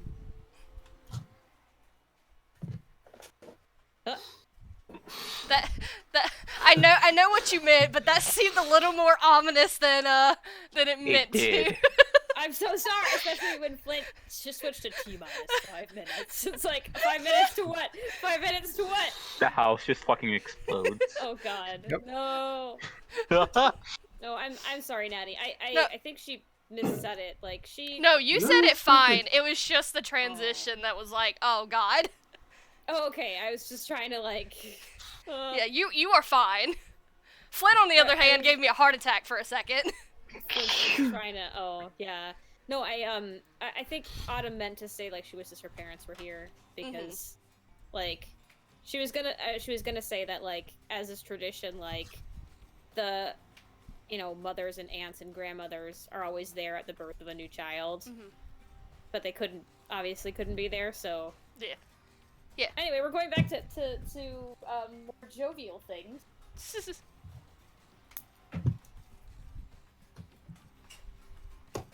Countries away. Countries. Like, at least one. Yeah, 2, technically. Yeah. Or was it? Yeah, at least, yeah, 1. You're right. The Eternals in the Floating City. Xenna, though you may not have met them personally, I would say you've certainly... Actually, I would take back you did get to meet them briefly. At some point.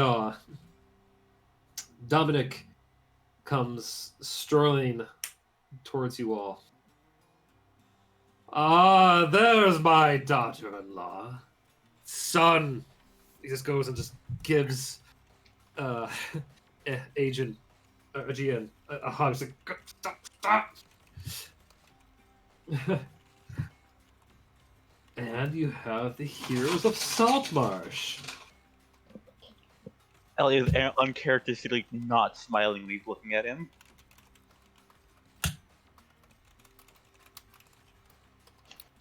Xenna's glaring at him. Why the long faces? I Xenna. heard you. No. Sorry. Continue. I was just gonna have Kesari do something, but... You poor Autumn, she has to do fucking double work today. I have to do double work, yeah. Kesari kind of looks between Xenna and Elio, and then, like, tries to give a smile to Dominic and says, "Hello there. Good to see you remember us." How could I not? You helped get rid of our corrupt governor. Yes. We did. Always in the business of rooting out corruption. And of course visiting old friends. Isn't that right, my lady? She looks to Callisto. Yes. Oh. Here, you have to. She walks over towards you, Xenna. And this is my best friend from back home and my best guard. She has been a loyal protector for most of my life and ally. Ow! As I knee myself in the deck. Ow! Okay. Oh, I heard the. Did you hear that? I heard the reverb Yeah. on that. I heard it too. That was a pound. Ow! Are you okay? Do you need a I'll- minute? Are you alright? I'll live. Haha, no need Flitworth. No need. Okay. Felix is like, "Are you Ow. okay? Okay, good." Takes This out is the how- knee. This is how Xenna the bronze kneecap. Basilis? I actually never pronounce your last name. How do you pronounce Xenna's last name? Her last name's pronounced Basilius. Basilius. Okay. Xenna Basilius. Yes. That is me.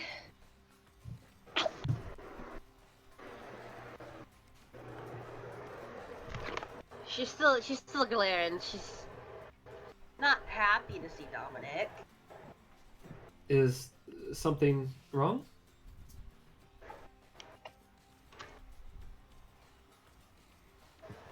Just looks away. Excuse us. She takes you by the arm, Xenna, a bit way to the side. Is everything okay? Oh, we simply just met him before, briefly.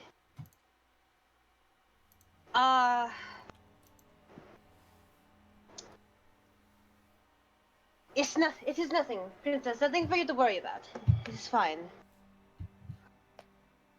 Roll a deception check. Waha. Oh, fun times.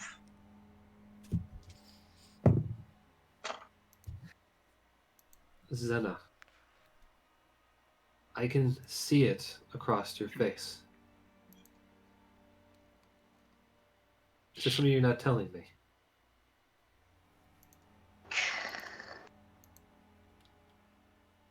It is. She just kind of like gestures over for Kesari and Elio and Bastion to come over to help her explain.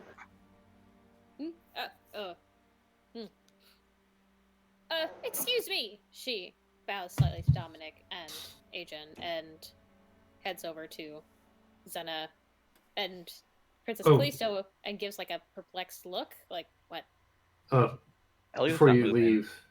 leave, Aegean goes and like, here, let me take this base at least for you, and starts to help you kind of bring it down to the ground. Kesari just kind of drops it in his arms to see what happens. He falls down hard underneath it. Oh! Ow! Oops! Oh no. I see. We gotta work on that. We gotta work on that, my boy. Yes! We gotta do this. Kesari, chuckling, just shakes her head. We gotta get that boy some push-ups and some crunches and some workouts, man. Anyway, what's going on? Question. I am gonna be 100% honest. I'm looking through my notes, and they've been halfway destroyed. I can't remember a lot about Dominic off the top of my head. Let me see if I can find these. My notes have, they have Carter damage. Oh, no. Okay, Carter in that damage. case, let me help you out here, buddy. Thank Fresh you. record. That I'm was looking- I'm so looking for- long ago. I have some notes. You- I'm gonna see if I can find anything too. Dominic Xenna is one of, you learned from Kanto, one of the leading members of the Black Network. That was it. Specifically, he is one codenamed as the Fool. His big thing has always been subterfuge, whispers, and basically making, well, others kind of do his bidding, making them the fools, so to speak, while playing one himself. That was it. I need you to know the only part of my notes that is legible right now is it just says Dominic cunt. That's it.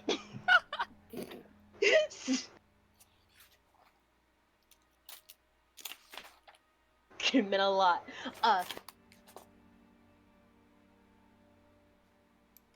Unfortunately, Xenna would not just say that. I don't think she knows that word yet. The fool But when, resides. Oh, that's all I have too. The fool resides in Ember Cove. Yep. Thank you. I'ma type that. And keep it That- away from my cat. I finally found it in my notes. The fool resides in Ember Cove. Dominic. That's it. Correct me if I'm wrong. Isn't he also the one that screwed over the Moris? Yes. I thought so. Yeah.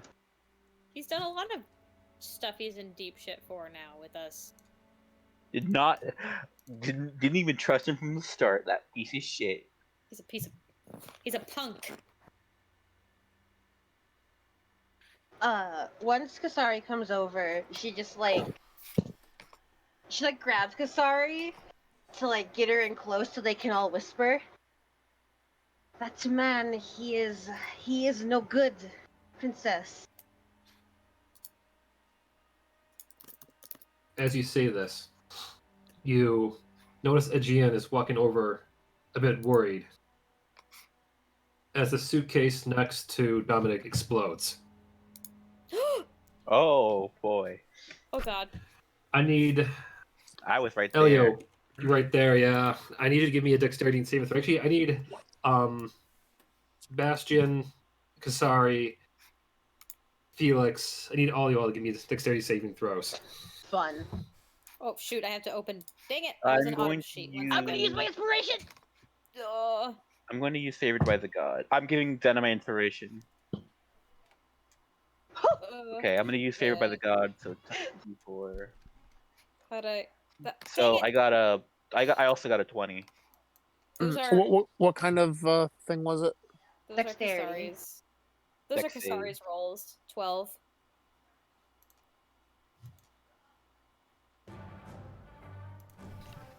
Okay, so we have 12.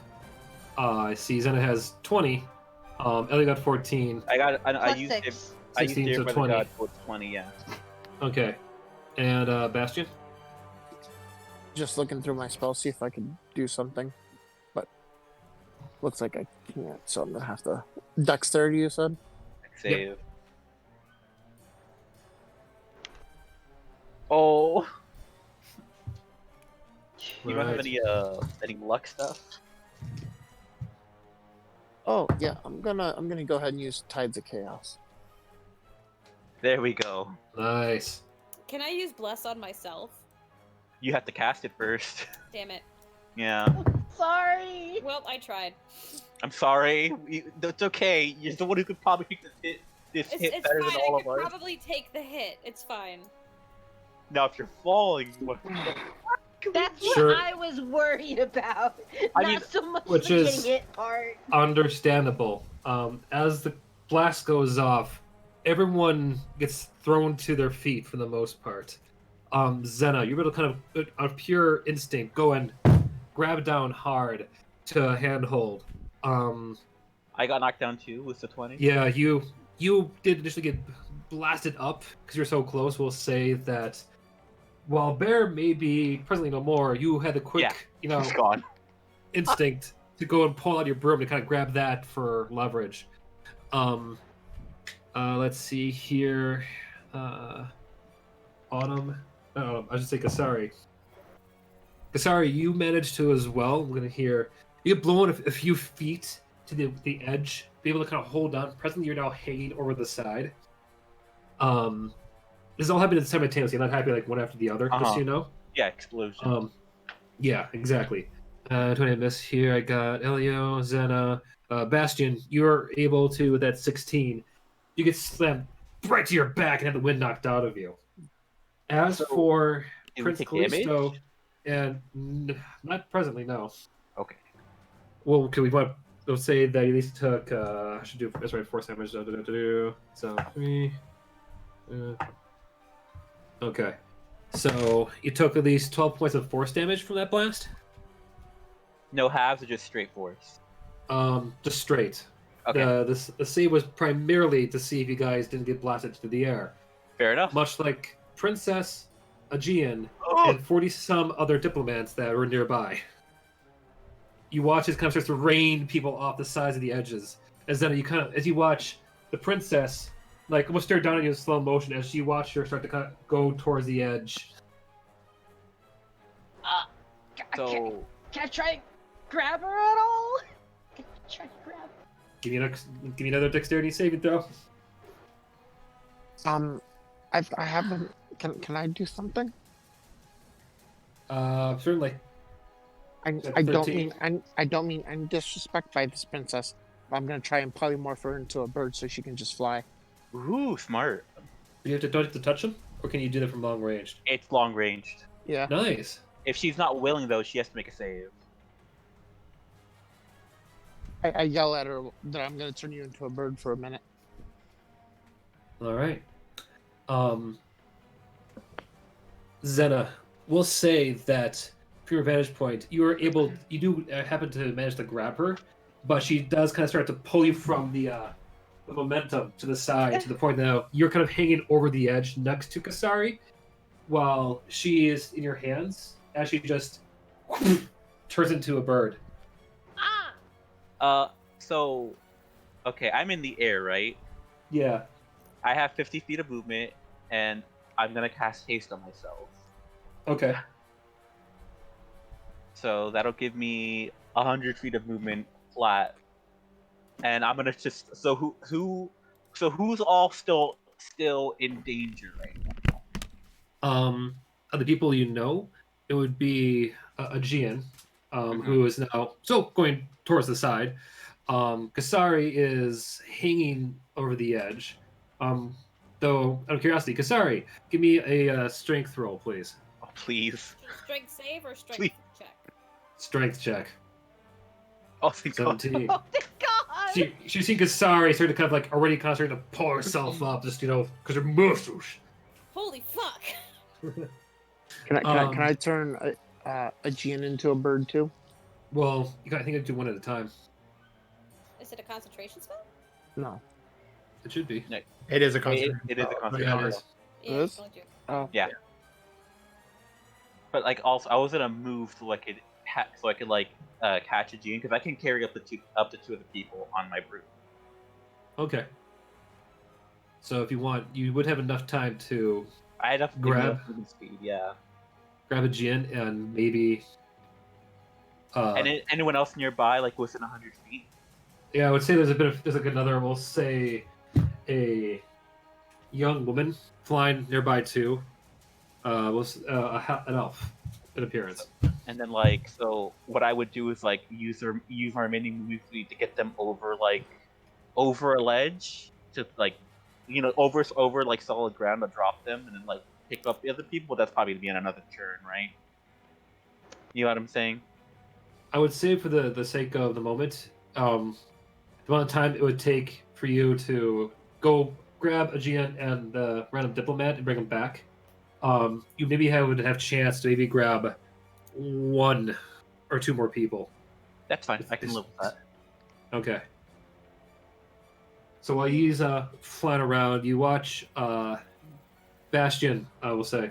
You watch as the princess kind of flies back up and looks towards you with a worried look, chirping urgently as it kind of gestures towards Xenna hanging over the side. I release concentration now that she's safe. Xenna! She grabs you by the wrist and starts pulling you back up. Princess, are you all right? Are you? You're the one hitting over the side. No, I am fine. Just me. She looks over the side. She looks over the side real quick and just like looks a little sick, but then she's like, no, I'm fine.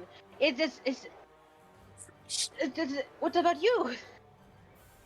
I'm good. What happened? Where did that? You're looking over at the chaos as you, Kesari, Xenna, and her. As this will say, Elio, you managed to drop off Aegean and the diplomat. Does it affect anything that haste gives me like an additional action? Does that like affect the amount of people it can help? I would say it does. To be fair. Because I still have So- I only like here's the thing, I can only have 2 on me with me before the broom loses speed. Yeah, that's why I said at best you may have enough time to grab them, fly them back, and then maybe do like a dead drop to go get a few more. Yeah, that's fine. Because like going over like 3 will just half my broom speed, which would just have speed down to normal because of haste. Yeah. So, yeah. Okay. At Who least- would you have? Go ahead. Well, I mean, what are my options? This is Wait, say that horrible. again? What are my catch options? Looking over the edge, you can see a few of the tabaxis from before, along with looks like to be a few dragonborn.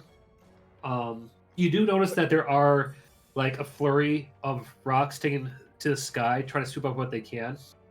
But at this point, it's like you can feel in your instinct that to hesitate would be to mean the loss of life. Just kind of go for what you can. Yeah, with all the that's chaos. fine. I'll just go for the ones first from the helper rocks. Right? That's what I'm getting at here. Yeah, the ones that are from the rocks. Yeah. Yeah. Okay. Let's say you go for like a nice dead dive down towards, we'll say it's because I mentioned before, the tabaxis. And you can see them kind of like flaying their arms in the air as they're going down. Can I make like a you ever seen Iron Man 3 where like he makes like a net of people? Do you have the strength for that, buddy? I mean, they're grabbing onto the broom. Yeah, but I don't think the broom can like take more than the people we have on there. It has a weight. It only has the weight limit. Hold on. Mm-hmm. Can Kesari climb back up and start trying to pull people up that are holding onto edges? Yeah. Yes, you. At this point, you've been able to. This does not have power of flight, so she's already been able to climb back up. Yep. Okay, she's gonna try to rush to the nearest person that's holding onto an edge and pull them up. All right, you find a young human man just doing his best to grip. Give me a strength roll. Yeah, here's a thing, Flint. The broom doesn't say it plummets, but it does after over 400 pounds. It does. Its flying speed becomes 30, and it slows down significantly. It doesn't say anything about dropping. Yeah. The only thing you have to worry about with this is that it worked in Iron Man a little bit because they had water for the most part. You have nothing but hard wasteland rock below you. I mean, if it can slow down the descent, that's better than nothing. Okay. Also, I have to BRB. God damn it! All right. I gave you my idea. It's even works out. Okay. We'll do the rolls for it. All right. Xenna and Bastion. I'm assuming you guys are. What are you doing to help on the side? Xenna's just when she makes sure her princess is okay, she's gonna just like go around the edge and pull people up like Kesari was. Mm-hmm. Yep. Okay. In that case, I need you all to give me. Let's go with 3 rolls. Let's go with 1 roll a piece because having 3 a piece would really cloud this thing up. Kesari, give me a strength roll, please. Done. The 21? Okay. That's a strength save. Damn it. There. 17. 17. Xenna. 21. Bastion. Strength roll? Yeah. Oh, no, I don't want bio. I want... Oh, that's a strength. No, I don't want animal handling. That's the saving throw. There we go. Nice. Okay, and with Elio, I'll do that for him here.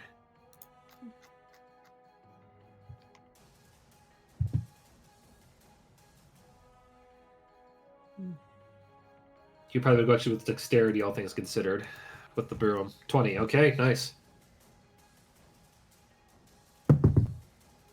So we'll say through your combined help, with pulling people up and helping those rocks offload everyone, that in the entire disaster itself, you notice over time you managed to save at least 21 people out of the 47 that usually got launched off. As the things kind of start to settle down and people are still like all worried and crying out, you all start to hear coming from the steps like a thunder cascade. I should say a thunderous cascade is what I'm looking for. Of just metal boots, claws of armor, as the entire dome platform you've been on, it becomes filled with all kinds of members of Dragonborns. They're armed to the teeth. One in the front pulls off his helmet and just looks around at all of this. Who dares disturb our summit? This dishonor will not go unpunished. A few guards come by and are trying to mumble in Draconic. Bastion, give me a perception roll, please. Perception. To see if you would overhear this, because you would know Draconic. Actually, anyone else know Draconic? No. Nope. Okay. Alright, let me choose a less intense music for this part. Bastion, you only hear a bit of whispers over from where you are. We just hear 3 key words. An explosion, handbag, and warrior. Sure enough, one of them walks over with now the torn to ribbons luggage that Kesari was carrying up. As it goes and hands it over to the head guard. Who, pray tell, does this belong to? The princess stands up. That would be mine, kind sir. Can I help and speak on her behalf? Okay. If I may, please. We are an attaché with the princess here, and we have all arrived at the same time. And with her luggage being, I believe it was tampered with, and that this was an assassination attempt on her life. Her being a princess of high authority and position would lend most credency to this thought. An assassination on her life? Mm-hmm. And not the ambassador from Florin? He turned around and gestured to a stretcher with Dominic on it, covered in bandages blood-stained bandages, and noticeably missing a leg. Oh. I believe Who- if it was an attempt on his life, then it would be directly in his luggage. Seeing that Oh, I'm this was already put on prior to this arrival, it would be most likely that it would be an attempt on her life. Unfortunately, the ambassador here was caught up in such a blast. Whether or not Much it was intentional like, or not, hard to say. much like the 20-some unfortunates staining our grounds. Mhm. Who here? Very, very aggressive clicking.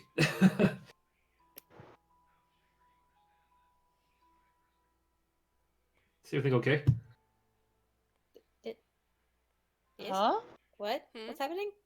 I was just hearing very aggressive clicking somewhere. I just wanted to make sure everything was all right. I returned. What I missed? Come back. Aggressive clicking, I guess. Yeah. Sorry. Dominic is very wounded, missing a leg, rest in fucking pieces. Literally. I guess. Jesus. And 20 diplomats dead, though you guys did manage to save 21. And now it was discovered the bomb came from Princess Callisto's bag. And presently, the place is surrounded by various armed guards, and they're currently questioning Bastion about it. Yeah, Bastion's saying that it must have been an attempt on her life. To try and keep her from being arrested, I'm assuming. Mhm. Now, I believe if you have the remains of said bomb, maybe we can mend it together and we can possibly, dust for prints or claw marks and see whom or what originally had planted the bomb.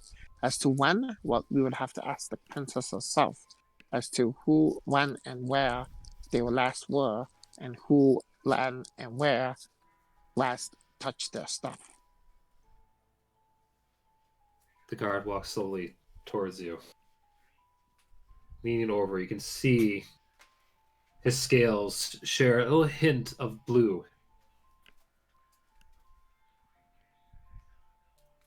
Silver One, do you dare insinuate that my guards missaw what they did? Why would I insinuate your god? No. I switched They- to I switched to dragon speak. No, I think there was an attempt.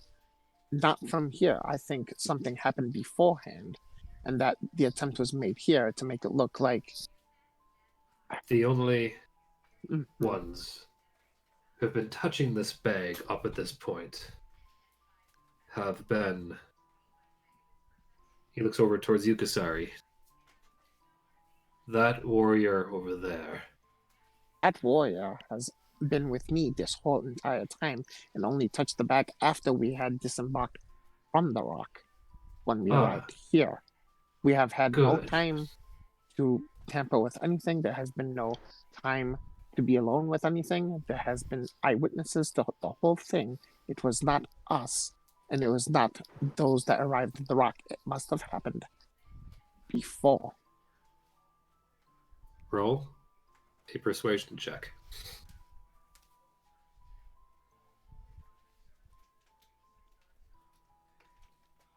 Oh, God! Oh, I'm using inspiration. oh. Yes, please. God. Please. 22, baby!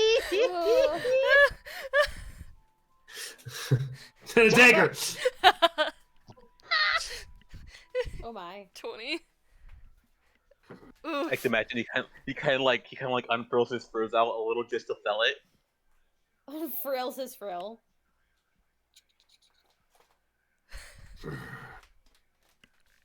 You speak tales that seem to make some form of sense. However, it's not me to decide. Understandable. I understand that you have a job and a law to uphold, and I respect that. I simply am here Good. giving you. In as that much case, you will facts. understand, Silver One, why the dear princess and the warrior are under arrest until proven innocent or released from this life upon death.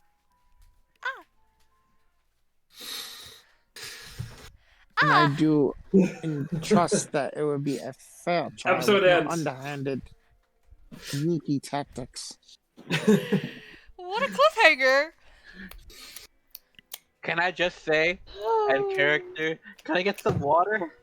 Lying around really drives them out. And time to go to jail, boys. So how many people would do? So I missed it. How many people did we successfully save? 21. 21. Out of? 40 Oh something. well, 47. well Well, that's just the base people. So 21 plus the princess plus Well, yeah, it's true. Yeah. So her I don't know, her fiance, whatever, and then I yeah. can live with that. That's pretty good. So, thus ends the Ghost of Saltmarsh. Thus begins. Pause for dramatic effect. The trial of Kandros. Is that the next book? Next arc, yeah. Oh yeah. All right, Flint, give us that sweet outro. I'm gonna need Well, that folks. book now. Thank you all for the last year of adventures in Saltmarsh. We've had a lot of crazy shenanigans. You guys have brought boats from below the sea. You have felled master pirates of the ocean, and good lord, have you guys have smack talked my villains in more ways than you could ever feasibly imagine. Trust me, I know. We will continue. Yeah. I'm excited to start this next section of exploring some Dragonborns, as well as getting to know a bit more of the princess and Aegean. And of course, continuing the the continuing revelations of the plots behind the Black Network, of Tiamat and Tayet. There's more to come, more adventures to be had, and get ready for some different sites in the southern parts of Torridel. Thank you. Pause. Can I just say real quick before the recording time? I can't wait for like fucking Melchior and Shade's reaction when they get like the call from Kesari, like, "Hey, I'm in prison." Well, You know? here's the thing: at some point, Shade was going to cast sending to contact one of them, going like, "Hey, baby's born, everything's fine. How are you guys?" So Kasari's I'm in in jail. Yeah. I wish more than anything Shade had done that right when they got their asses Listen. blown up. Yeah. Listen, that can happen. you imagine? Next session, fucking Shade calls them and like, that's what happened. Oh my god. All right, I'm gonna cut the recording. Yeah. Same. I just love the duality of Shade, Melchior, and Rachel having, it's a bit chaotic, but it's still like, oh Manageable. look, there's a baby. Good things are happening. The It's rest wholesome of the chaos. party's about to get thrown in jail. Yeah.